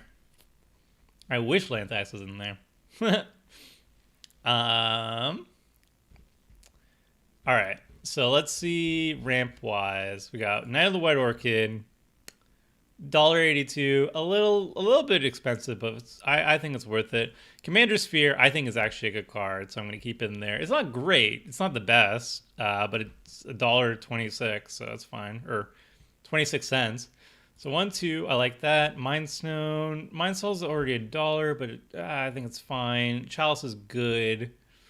Thought Vessel is $2.34. Thought Vessel.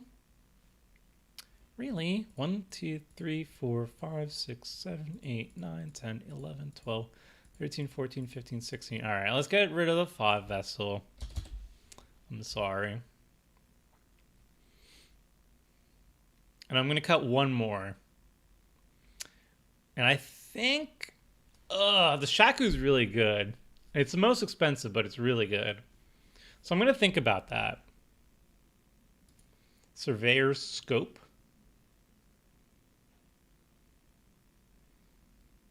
Commander Sphere is the same CMC as your commander, which is awkward. Actually, Niambi is only 2. So the Sphere is actually more expensive than her. Surprising. Wayfarer's Bauble is good. But it's like $3, so it's not, I don't think it's worth it. Shaku's worth it because you can like tap it for 1 and then tap Niambi to untap it so you make 2. Do we need Arcane Signet? We probably don't. It's really good. But is it needed? No.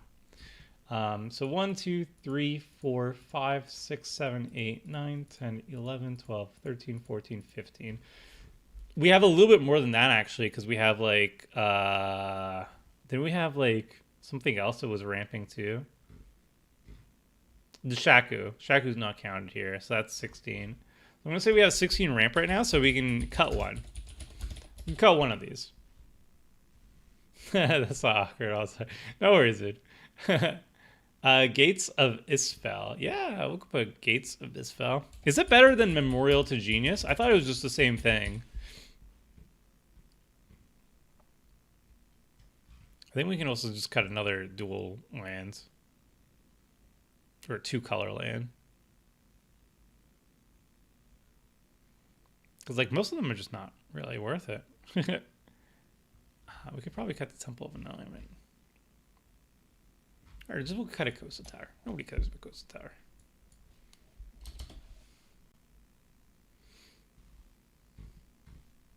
All right. So we have 16. We have 37 lands.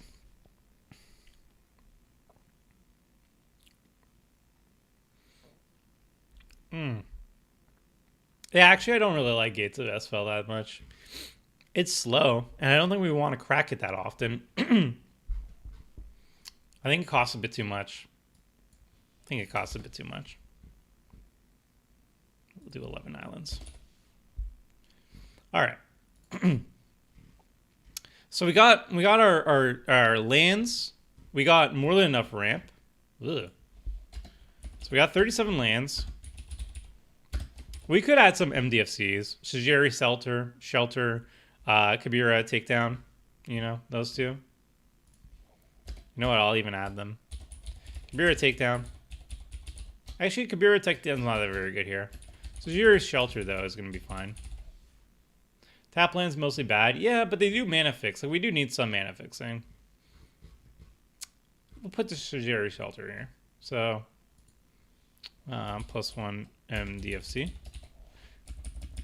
Every deck deserves MDFCs. I think there's some where they're better than others. I like Kabira Takedown when you have a lot of creatures on the battlefield, but this one won't have that many creatures on the battlefield. All right, so big check mark on the mana. Card draw. How much card draw do we have here? I think we have a good amount, right? I think we have a good amount. I think it's like, it starts kind of like over here. River Kelpie, I think, is a little bit too cute in the deck. Yeah. We don't have a lot of ways to cast from the graveyard. We have some big heavy hitters, but not enough to make that a thing. The looters I won't really count as card draw. We're going to get advantage of whatever we discard anyway. But I'll count like 1 for that. Careful Consideration is 2. Compulsive Research is 3. Charter Court 4. Dreamfall 5. Ghostly Pilfer 6. 7, 8, 9, 10. Is Pulse even card evade or just looting? Just looting. Maybe we don't have. Maybe we need more card advantage. Search for Esconda, best mana ramp. Yeah, Grand Arbiter is too expensive. Grand Arbiter is definitely too expensive.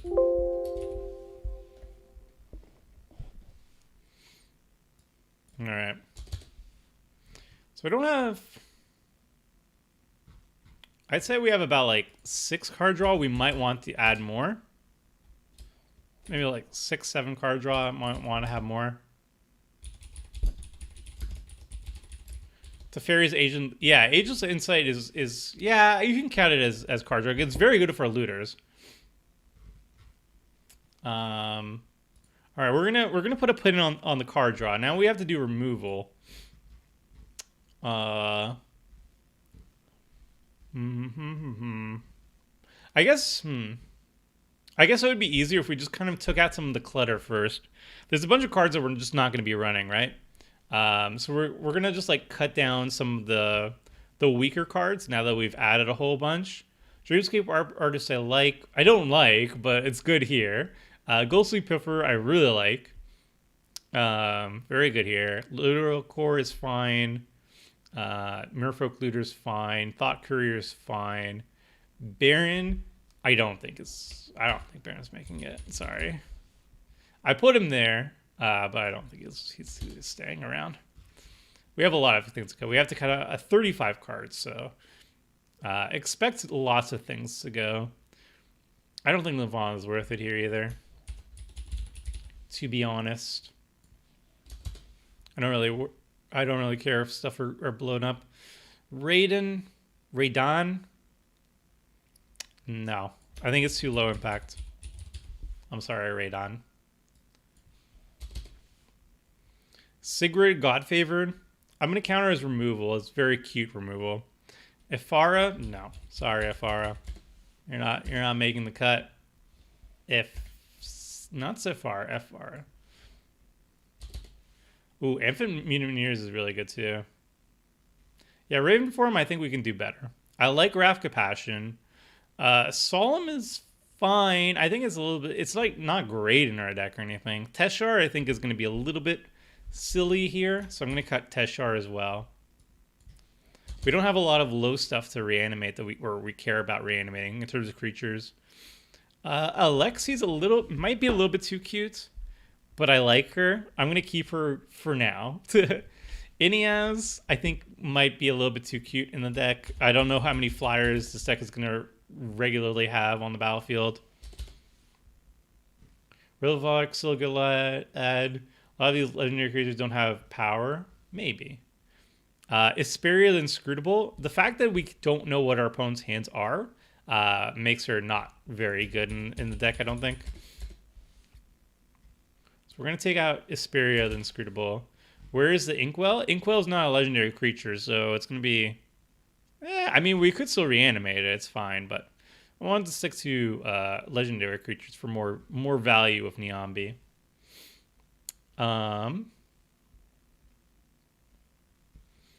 Where is the rest here? Karmic Guide's expensive. It is good reanimation. It works really well with Niambi too, because we can bounce her back to Karmic Guide back to her hand and reuse her for later. Body Double's good too. Lavinia of the 10th is good. A nice impact card. Majida Lion I like. Sphinx of Lost Truce. It's a bit slow. But it is a big looter. Teferi Major Zalfir is a very good card, but I don't think it's worth it. Like, we're basically getting the flash from Wrath already and stopping our opponents from casting instant spells. I don't know if it's worth like $6. I could be wrong. We're gonna go underneath $100 pretty easily, but we also just need to make cuts, so we'll just cut it. I don't know. Thalia's Lancer's slow. I don't even really like Thalia's Lances here. It's 5 mana, but it is into the battlefield, so it does bounce with Niambi. I'll keep it for now. Your Ryan, exile any number non-land permanents. Like, we don't have a lot of enter the battlefield effects. I don't think it's very good. I mean, we have some enter the battlefield effects. Is your Ryan good? I don't like your Ryan here. I think a Chroma can go. I like a Chroma, though. I'm cutting your Ryan. It blinks other permanents, yeah, but I'll hold on to it for now. I like Azor. Dawnbreak Reclaimer, 6 mana, and your end step, choose a creature card in an opponent's graveyard, and then player chooses a creature from your graveyard. I'll hold on to it for now, but that's like a maybe. This is a maybe cut. Dream Trawler, it needs to attack. It's 6 mana. When it attacks, you draw 1 card. I think we're cutting Trawler. Boop. Yeah, we're going to cut down on the curve a bit. Asperia Supreme Judge, I think is just too slow. Sorry, Asperia. Like, it's just reliant on us being attacked. Kega, we don't have any way to sacrifice interdeck, so Kega gets a lot worse here. Madoma I still like. I still like Madoma. Taking an extra turn is just a powerful effect. This is just a nice loot effect. Sun Titan still good, is very good for looting abilities. Like, we can just loot away a land and get it with Sun Titan. Unish is really good here. Yosei is not happening.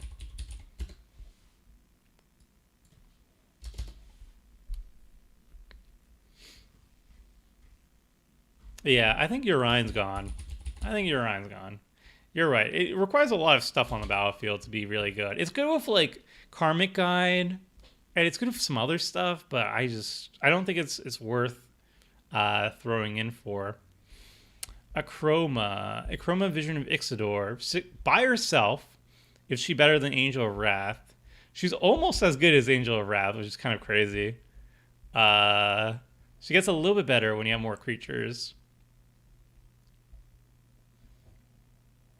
Sun Titan doesn't seem great. I think we have a lot of looters to just put like our lands into the graveyard, so I think he's still good. It's very hard to have him be bad is a thing. All right, we're gonna cut Vision of Ixidor.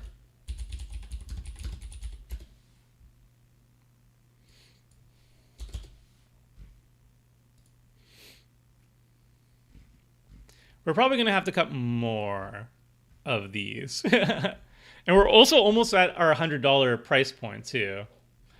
Try Sunblast Angel. That could happen. That could happen. I think a Myriad Shepherd is just better than Dawnbreak Claimer, so we're just gonna get rid of the Claimer. Goodbye Reclaimer. I think it's just a little bit too slow. Do we need Ugin? No, we don't. Angel of Glory Rise. How many humans do we have? So far, none. So, 1. I think he's a human. 2. I'm just gonna count him as human. 3. 4. 5. 6. 7. 8. I don't even know if it's 1. 9. 10, 11? I will just take Gloria's write it out. Is Breath of Life in the deck? Yes.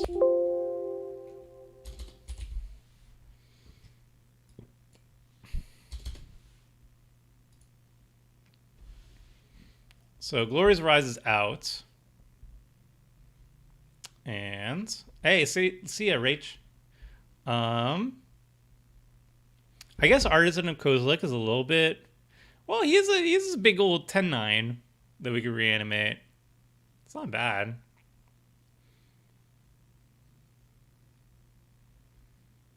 Bruna's good, I think. 1, 2, 3, 4. Okay, maybe she's not that good. 5. Yeah, Bruno's not that good. All right. I want to add Brizella though. How much is Gisela Blade? What's even her name? Gisela Broken Blade? Gisela Broken Blade. How much is she? I want to summon Brizella. Gisela the Broken Blade. Please, one time. All right. She's all right, she's gone. All right, Bruno's gone too. That's a shame. That's a shame. All right, the Brizella dream is gone. Very unfortunate. All right, Kazmina Enigmatic Mentor. I like. I'm gonna hold on to her for now. Teferi we're definitely running, especially because like we're getting underneath the $100 mark already. Ugin we do not need. No. I just like Ugin, but he's not needed in this deck. Careful Study is too expensive. I'm just gonna cut him. Boop boop. Do you have a Resto Angel? Good utility, sort of combos of Commander. Not really. Yeah. 116 cards. Pulse is the grid. Why is it good? Why is this a good card? I guess it goes back to your hand sometimes. Yeah, that's fine. Reign of Revelation. Resurrection. I think the 5 death is just not good enough. 5 mana to reanimate is a lot worse than 4 mana reanimate. We definitely don't need Dragon Scales or Dragon Wings. I think those are gone too. All right. All right, things are getting a lot more interesting. Mom? Bag of Holding. I think Bag of Holding is actually pretty decent here. Really, it's really not that bad here. I've always been very impressed with Bag of Holding. Gates to the Afterlife is not worth it. Gates to the Afterlife. Not worth it here. We're not having a lot of stuff die. I guess it's a way to cheat in God-Pharaoh's Gift, but... Bag of Holding doesn't fill your graveyard, though? True. That is a non-bow. I didn't think of it that way, actually. Yeah, okay. Bag of Holding is gone. That's true. That's true. Riverlark would make your Ryan a lot better, though, too. But we're trying to get... we have too many cards. Do we keep God-Pharaoh's Gift, though? I don't know. I feel like the answer is no. Dream Eater. What's Dream Eater? Oh, Dream Eater. Dream Eater is good. Yeah. Make a good point. It's more of like a looter effect. Marshall's Anthem is too expensive, I think, for what we want. All right, we're getting there. Vexing Sphinx.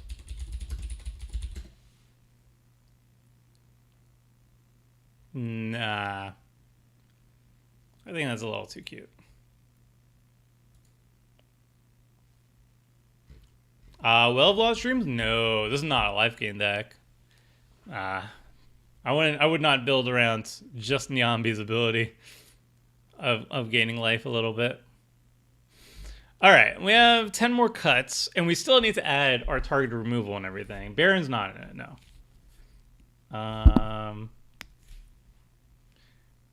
Yeah, we're gonna take out Gift. Goodbye, Gift. We're also already underneath $100, so we're like really, we don't need to worry too much about cutting for expenses. We're just looking to add some nice things. Ageless Insight, I think, is going to work really well for Mystic Sync, Get Back, Reanimation. I think that's actually that is a good suggestion.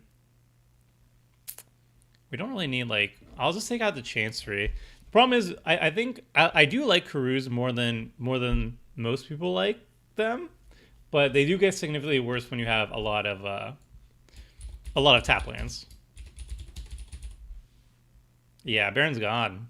Sorry. Baron's gone. I really like Dreams of the Dead. This is a very cute card. Flood of Tears? Flood of Tears might be interesting, yeah. I think I'm going to run it. Turn 2 Guru might be good in this deck. It could be, yes. Fine. I will throw it back in. Instead of Exotic Orchard. Or I guess instead of like a Gilgate. That was a good point. Or I guess we could just take out an island again. We'll take out an island again.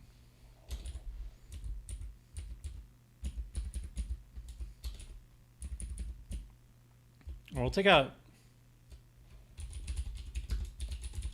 We got that. Yeah, that's fine. That's fine. Yeah, Dream of the Dead is going to be really cool. I like this tech a lot. Dreams of the Dead. We have a lot of our bombs are white, right? We only have a couple that are blue. And some of them are double colors. Niambi Reanimator. Yep. This is looking good. This is looking real good, but we still need a lot of cuts. See,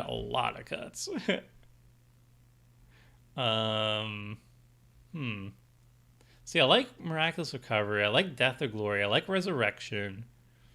And we have Breath of Life. I don't think we can cut a lot of our Reanimation, or else our deck just doesn't really do much. Why are we not getting Dream Eater again? What's Dream Eater? Dream Eater. We didn't really get to the removal aspect of the deck. It is 6 mana. It's 6 mana. That's probably the reason why. I don't think we cut Sun Titan. I don't think we cut Sun Titan at all. I think Sun Titan is actually good.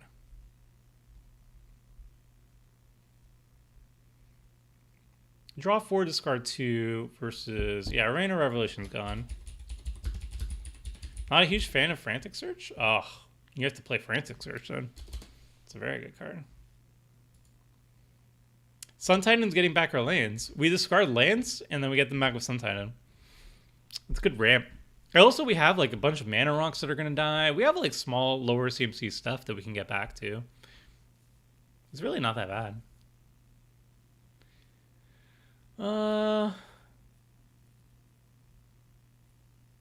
Cafnet plus Mystic Sanctuary.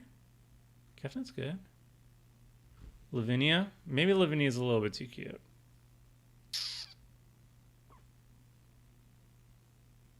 Yeah, maybe Lavinia's a little bit too good. And Kasmita is a bit too slow. She's nice because she offers some protection, but she doesn't get to loot forever. I mean, she gets to loot 2 times, which is fine, but she's also 4 mana. And we want to get that. Oh, we could do a Quiet Speculation package. No, don't send me on that. Don't send me on that. Don't put that evil on me. All right, I'm doing it. I'm doing it, chat. All right, let's see what goodies we have in Azorius Colors, the flashback. Ugh.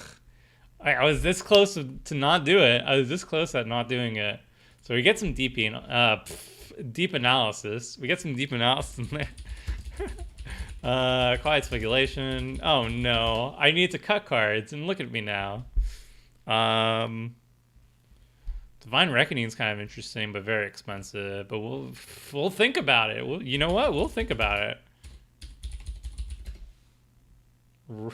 I can't spell. Reckoning. Echo of Eons is probably too expensive. Embolden. No, not worth. Is there enough here that I actually care about? I'm actually not even sure.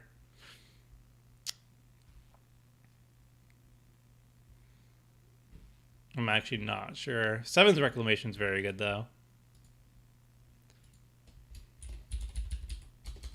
But I don't know how expensive it is. There might not be enough here, though. Woo! $4.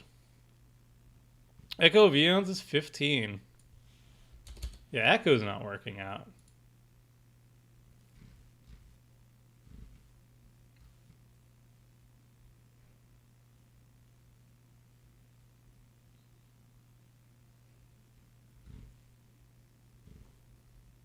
If you're going Reanimator, go Linvala's Shield of Seagate, but Linvala doesn't reanimate.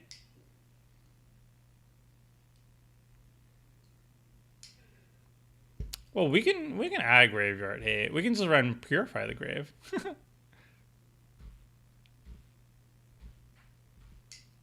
But I don't think there's enough good here. Unfortunately.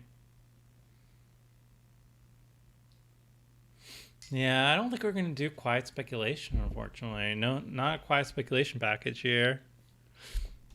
I think we want to run... I think we want to run maybe Deep Analysis. And maybe Seven's Reclamation, but I think we'll just go like that. Let's just run... we don't even need Deep Analysis. Are we still missing Interaction? Yeah, we're still missing Interaction. Don't judge me. I just got really excited.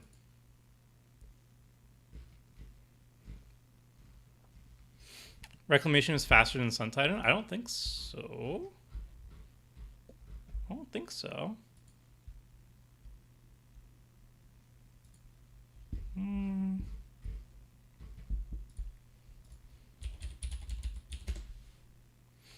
It's 3 mana to get a 3 permanents, and then if it's cast from the graveyard, I guess it is faster. Yeah, okay, fine. All right, let's take out Sun Titan.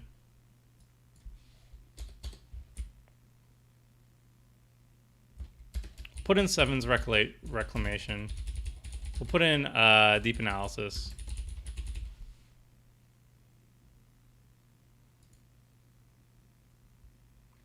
Kefnet plus Mystic Sanctuary lets you use Reclamation each turn.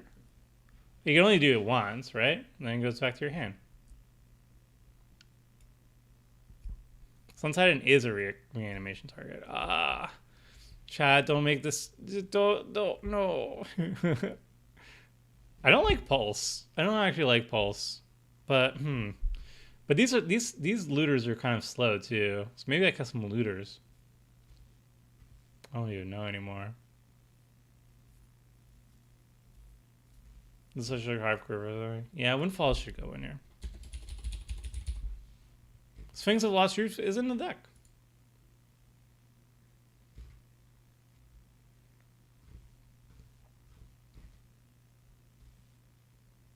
Oh. Lets you replay cut Lost Truths? Yeah, Lost Truth is slow. Lost Truth is slow.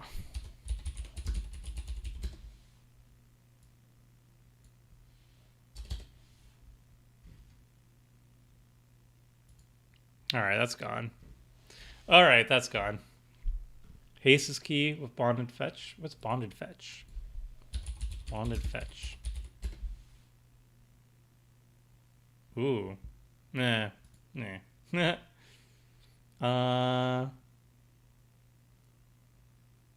Sphinx of Uthun too clunky. I mean, it's a reanimation target, but it's also very slow. This is drawbridge for haste. We could do like Swiftfoot Boots. Ooh, Weatherlight is definitely getting cut. This is where it gets hard, chat. This is where it gets hard. Gadwick? I think Gadwick's major draw is we can actually like tutor it up. We can tutor it up with like Search for Glory and Thalia's Lancers and just like refill our hand. Can we get a count of how much ramp we have? We have 16 ramp. We need to cut one. Seance is reanimator every turn. Yeah, but it's not great. I guess if you can't like search for Escante, you have 17. Grimoire of the Dead. You discard a card. You remove 3 study. Oh, this is way too slow. Yeah, this is way too slow. I like Grimoire. It's a cute card, but it's way too slow. It's very telegraphed is a problem.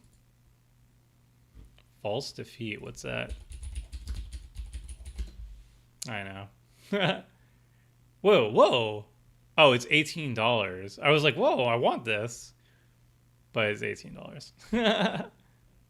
But it is a good card. Cut Commander Sphere? Yeah, we'll cut Commander Sphere. Goodbye, Sphere. You will be missed. Alright, 15 ramp. We don't need to cut one anymore. I mean, we could, but we don't need to.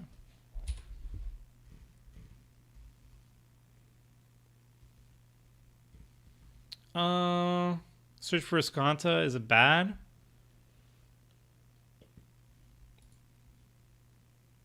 Can we flip it?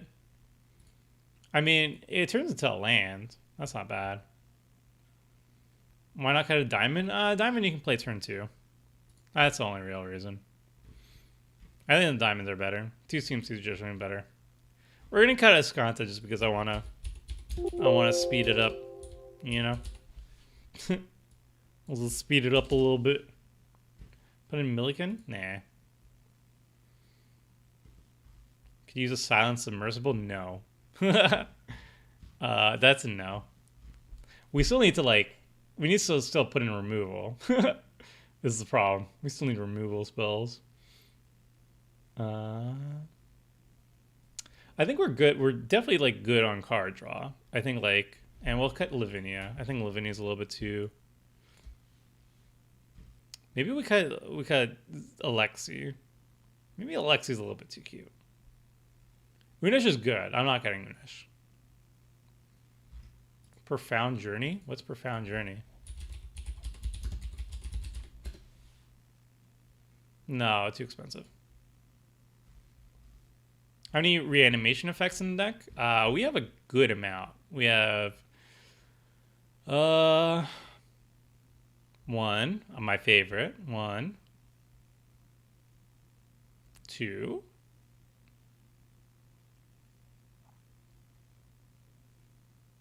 three, 4, 5. But they're late. Late ones. 6, 7, 8, 9. Maybe we have too many reanimation for 10, 11. We're running an Eldrazi that costs 9. Yeah, I'll cut the Artisan.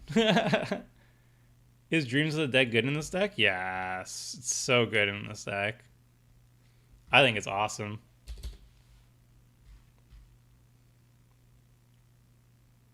I mean, maybe it's not awesome, but I think it's really cute.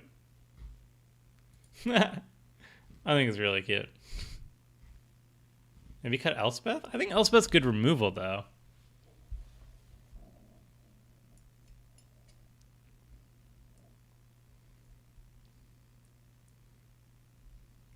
Charmed Pendant? What's Charmed Pendant?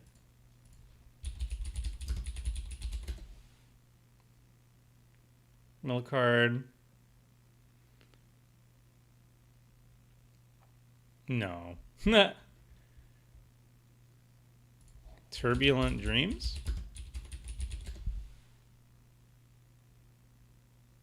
No. Vengeful Dreams? These are some troll cards. No. No. What's ECD? Just cut lands like Crim does? No. That's not happening.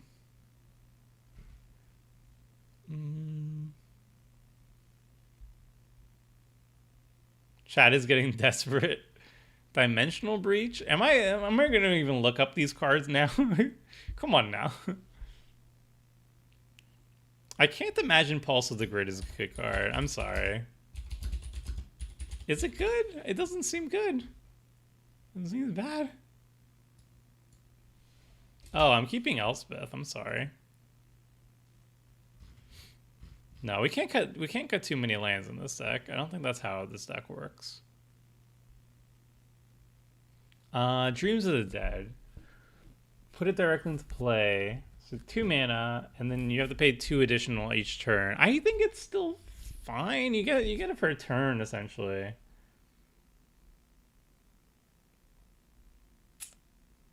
Maybe it's too cute.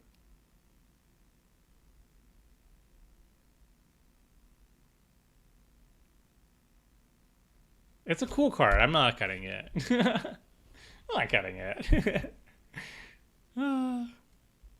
That's always the problem, isn't it?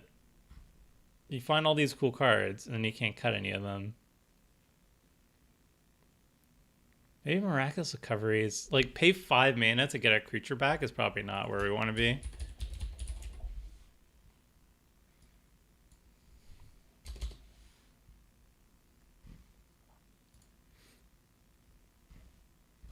Four mana is enough, but 5 mana is probably pushing it. Yeah, okay. Let's get a little bit more aggressive on the cuts, I guess. Sigrid I'm going to count as removal. Alexi's probably silly. Alexi's not good. Let's cut Alexi. No, not mission briefing. We have enough cuts now. We just need to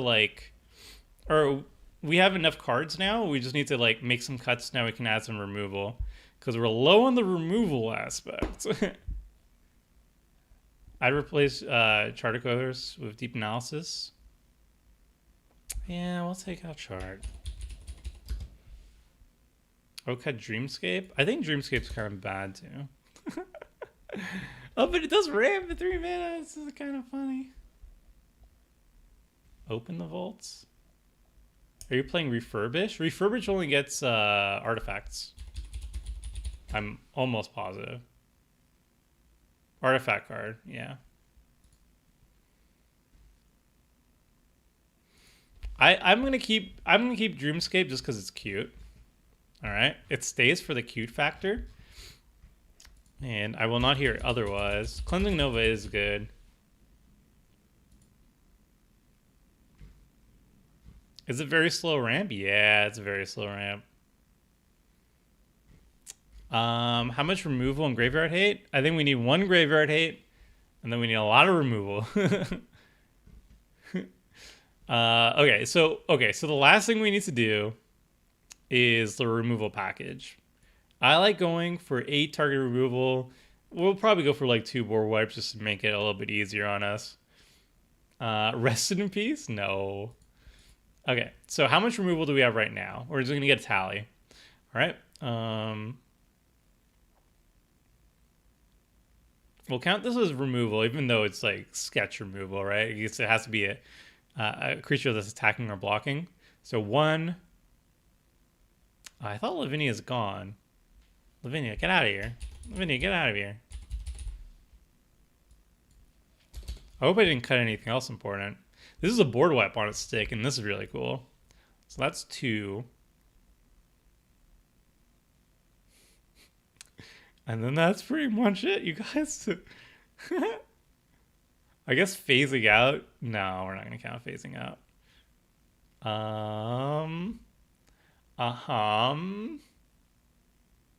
3, 4.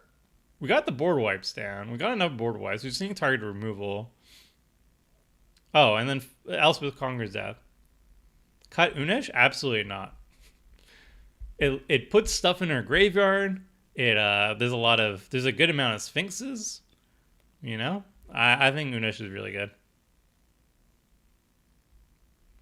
7 Reclamation animates lands. Mostly. Did you cut Linvala's Shield to Seagate? Yes. And I'll cut her again. I'll add her just to cut her again. Because what does Linvala do? What does Linvala do? She doesn't reanimate.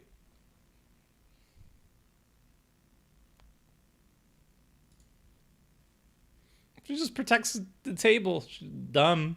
She's nada. She does nothing. Where's the Shifashers? Yeah.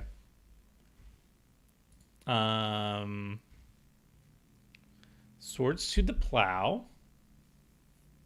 Add Kefnet. I mean, you keep saying Kefnet, and I keep saying no. What? Not this Kefnet. It's the other Kefnet. All right. Wait, God. It's a God Eternal Kefnet. This one.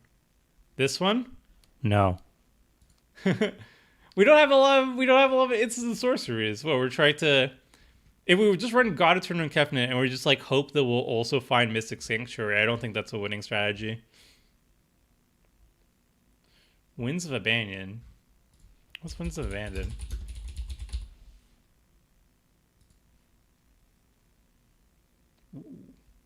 No. Sorry. Woo. How much is Tails End? I think it's like $3, so I think we're gonna avoid that.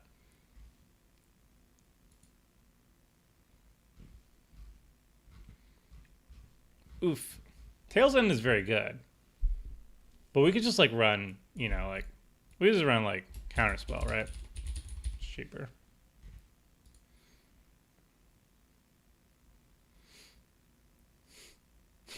No. Might want Reality Shift, yeah. We need some more cuts. We could cut like I don't think Sheer Seltzer is that great here. We're at 37. Yeah, no, it's fine. It's fine.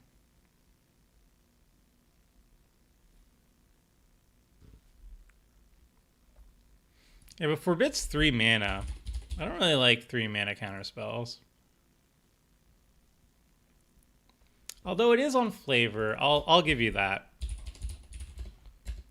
We'll run Forbid.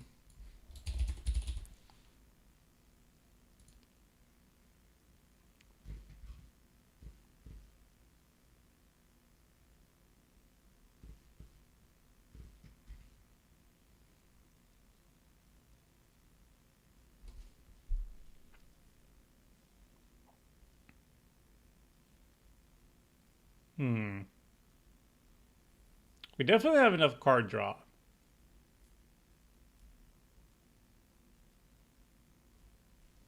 We need to have enough card draw. I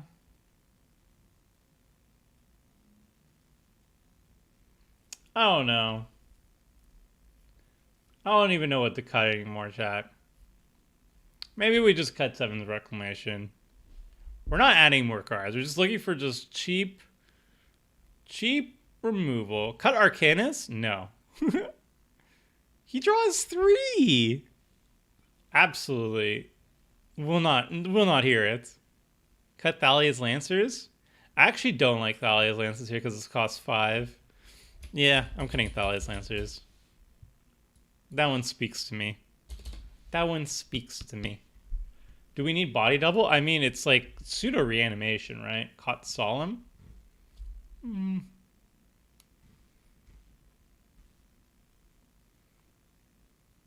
I mean, Search for Glory is just better, right?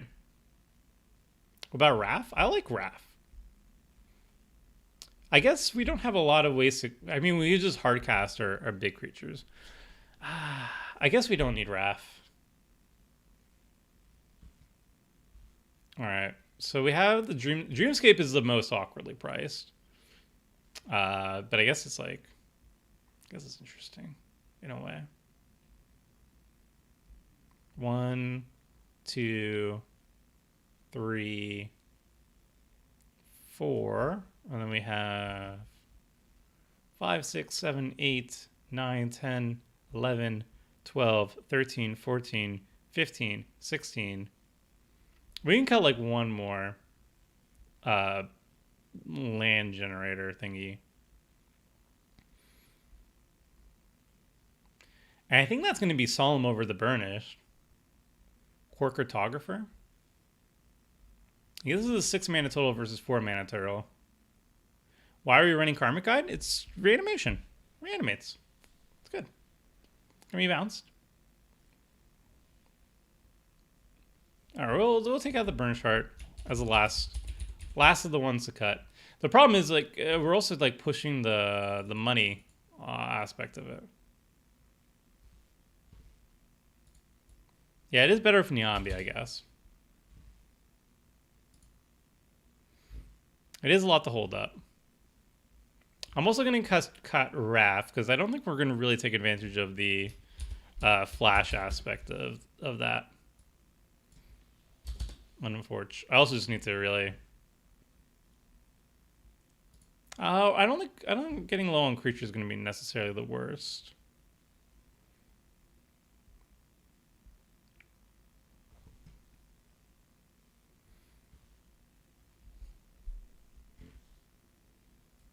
All right, now we have room to get some neat things. We need some removal. I think Heliod's Intervention is a nice one.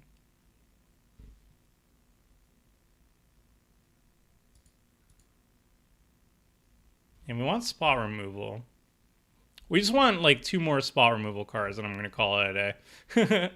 we'll probably need like a little bit more removal to make it like a legit deck, but like 1 or 2 more removal is gonna be fine. Yeah, sorry, Eduardo. Wrath is sweet. It's just like it's so hard to make the cut sometimes.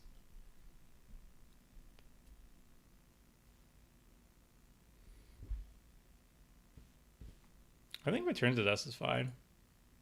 Ooh, Generous's Gift is only 50 cents? Sure. Generous. Oh, it's $1.63. Not exactly the cheapest, but it'll work. Um, Sigrid is a bit meh. I don't know. It's a legendary creature. You can discard to Niambi. that's that's the thought process. Like having legendary creatures or legendary permanents or legendary cards rather is good with Niambi because then you can just she's going to be our major source of card advantage in the deck. It's already been 2 hours. So it's time to finish the deck. Yeah, exactly. It's almost 3 hours. That's the time where you're trying to cut it. Also, I really want Swiftfoot Boots in here. I'm sorry, chat. I just realized I wanted Swiftfoot Boots. It works so well with protecting our creatures, giving them haste. Yeah, the boots are kind of needed here. All right, that's 101. So what we're gonna do? We're gonna get a little bit dirty. We're gonna cut this for counterspell. Counterspell. How much is that? Nope, not enough. All right. Did I say counterspell? I meant spell pierce. I like spell pierce. I know people don't like spell pierce. I like it though, so it's going in there. And guess what? It's super cheap. All right, that's 100 cards. Spicy. All right, now we just need to add like we need to like make one cut to add like some spot, you know. I like Heliod's intervention. How much is that? If not that, then I'm just gonna throw in Return to Dust. Classic. Don't need to mess with it. $2. Rewind is fine. Swan Song is expensive. Dovin's Veto is also kind of expensive, isn't it? Dovin's Veto is a good card. I'd put it in there if it was cheap. It's not.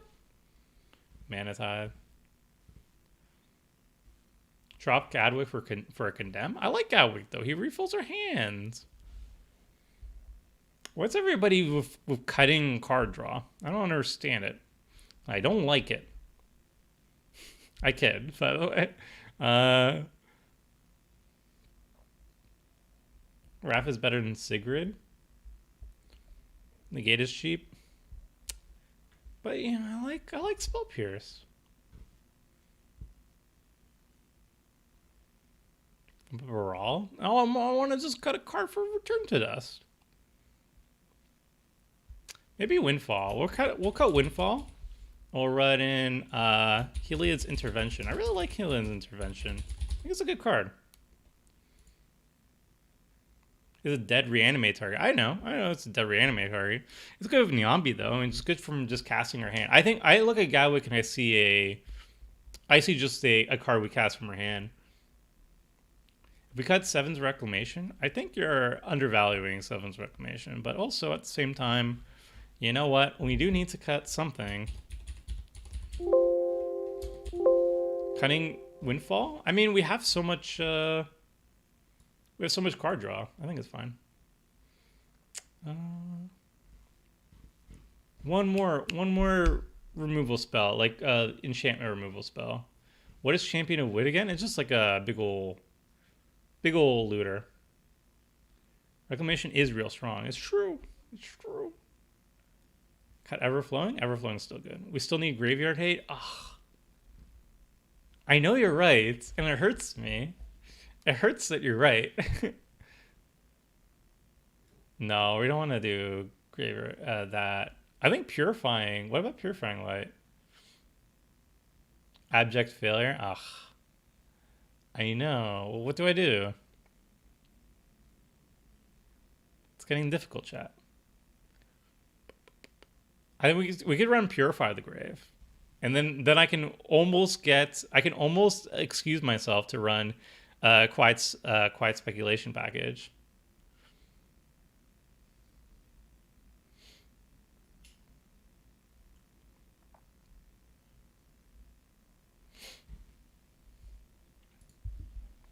Look,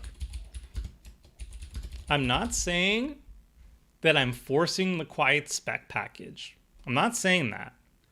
I am saying I'm putting in Purify the Grave. And it just so happens to have Flashback, right? And then at that point, if I'm running Purify the Grave, I have enough Flashback stuff. I might. So that's 1, 2, 3.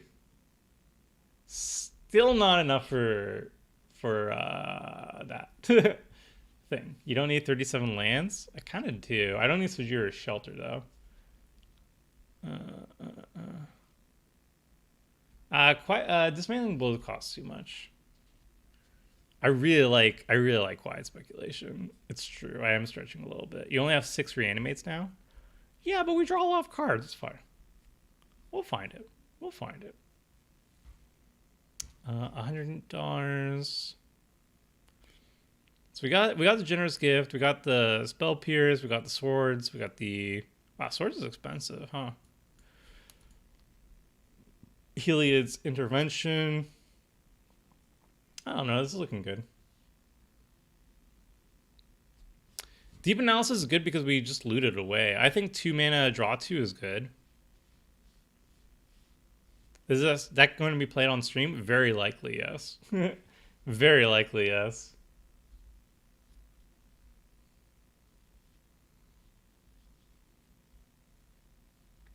I think maybe we cut a looter. Maybe we just cut a looter.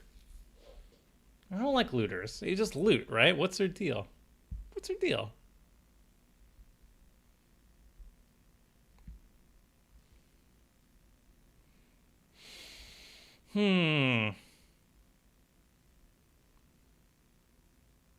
Condemn is only attacking creatures, I think. Cut Champion of Wits. Champion of Wits costs a lot of mana to eternalize. Yeah, that is 7 mana. I just didn't really think about that. Yeah. Yeah, goodbye, Champion of Wits. Alright. Boop. I think that's it, chat. I think we got there. I think we got there, chat. Alright, I'm gonna do a really quick count on our target removal. Right? So just not to cheat ourselves. Not to cheat ourselves or anything. So that's a board wipe. No target removal on there. We got our 1 graveyard hate card because we're staying honest. Did you add? Yep, Purify the Grave. It's right there. So 1, 2, 3, 4.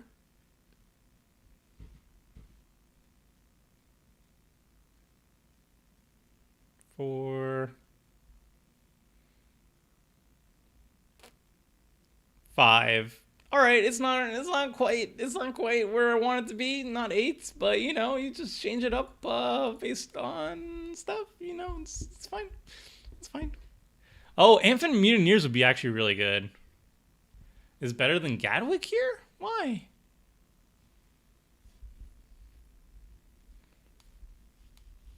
All right, maybe I cut Gadwick. All right, I'll cut Gadwick, and I'm going to put in Infinite Mutineers. All right.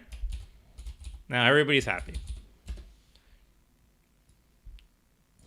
Amphin Mutineers.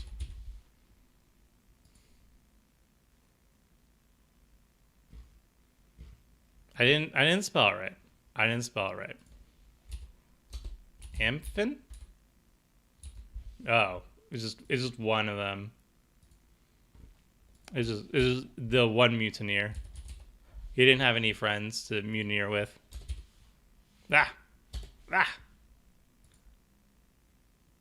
Angel of Finality is expensive. I'm pretty sure. Maybe not. Oh. Purify.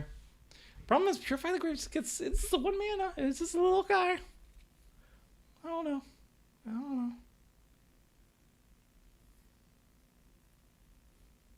Yeah, being a solitary mutineer is not a great idea. I think that's it. I don't know. I'm gonna keep the Purify the Grave the way it is right now. I don't know if that's right or wrong. It's fine though. Yeah. But you can reuse the Angel of Niambi. Ooh, that's good. All right, fine. We won't be greedy. Angel of Finality is in there. All right. I just need to double check that we have enough legendary cards for Niambi because she's still like really good in her deck and stuff, and we want to make sure that we're, using her to the best of ability. So we got 1. We got 2, 3, 4, 5, 6, 7, 8, 9, 10, 11, 12, 13, 14. And then we got 15, 16, 17. Oh wait, no, this is not a legendary. 16. We got 16. Add more legendary lands are expensive. I don't know. I think this deck is actually sweet. I think we got there, chat. I think this is actually really good. It's not bad. Ruinous Blast is legendary, I think. Oh, okay.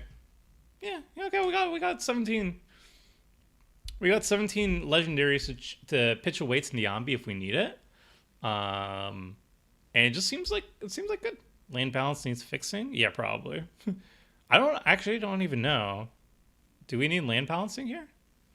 We need fairly even to cast Niambi properly. I think it's fine actually.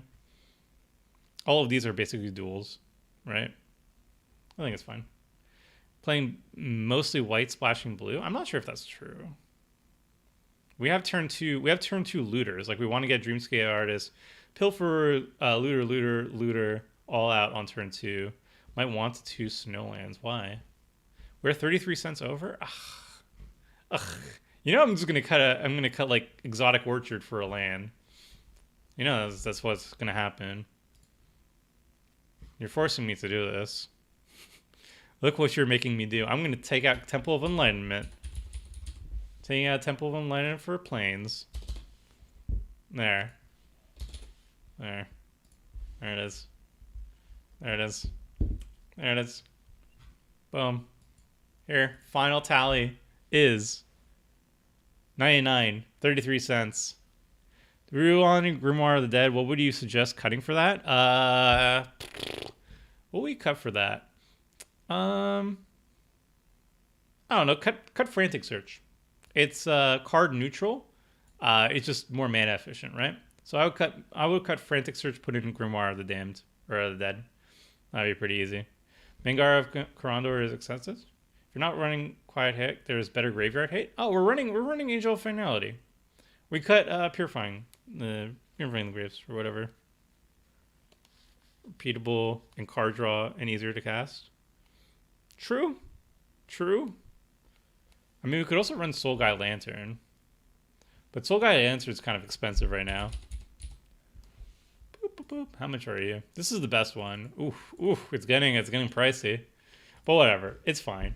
I think we're good, chat. I think this is the list. I think this is the final thing. This is Niambi, Azorius, Reanimator. So we cast Niambi. We discard legendary cards, of which we have 17. And then we drop our big beaters into the graveyard. All of these are just super thick, dummy thick, big haymaker type creatures. And then we reanimate them. My favorite reanimation here is Pulse Mage Advocate. You just give your opponents 3 cards from their graveyard, usually just lands or whatever, fetch lands or whatever. And then boom, you just put in like a rare Dawnbreaker onto the battlefield. We also can loot with like the Fairy Master of Time, which is definitely worth $11, by the way. Loot 4 times for every single thingy around. Kefnit's gone. Kefnit's out of here. And then we just reanimate with like Breath of Life. We got Resurrection, Death or Glory, Dreams of the Dead. And yeah, Maria Shepherd. Yeah, not bad. And yeah, it secretly has like a little bit of a Sphinx sub theme. Yeah, Pulse Mage Advocate is Graveyard Hate, I think. How does the curve look? It's gonna look terrible. The curve is gonna look terrible, but we're not actually trying to hard cast our top end, right? So we got we got 18 2-drops, which is actually way better than I expected it to be. What's this deck trying to do? This deck is trying to reanimate big beaters. So all you do is you discard your big beaters various ways, like your top end creatures, and then you just try to reanimate them for relatively cheap with like Karmic Guide, Pulse Mage Advocate, Resurrection, and whatnot. And then you just punch them in the face with it. That's it. That's it. God's Eye and Wrath's Edge? What's Wrath's Edge? I know God's Eye. Oh, that's not terrible. It's just like bad land. I don't think it's worth it. I don't think it's needed. Also, we have Gera Reach Sanitarium. All right, friends. I think that's it. I think we got there. I think we've succeeded in our plans. We have $100 Niambi, and I think the end result's pretty sweet. I think I'm gonna be playing this one over Tormod on Wednesday. I think it's a nice, solid, unique list that should be fun. And who knows? Maybe after the stream, I will find out even better ways to tune the deck afterwards. And then maybe I'll do an abridged gameplay on it. Who knows? All right, friends, that's going to be it for me. Hope everybody has a good weekend. Thank you so much for joining. Have a good rest of your Friday/Saturday. Have a good weekend. Hope everybody's staying safe and healthy and all that good stuff. And until next time, friends. See ya.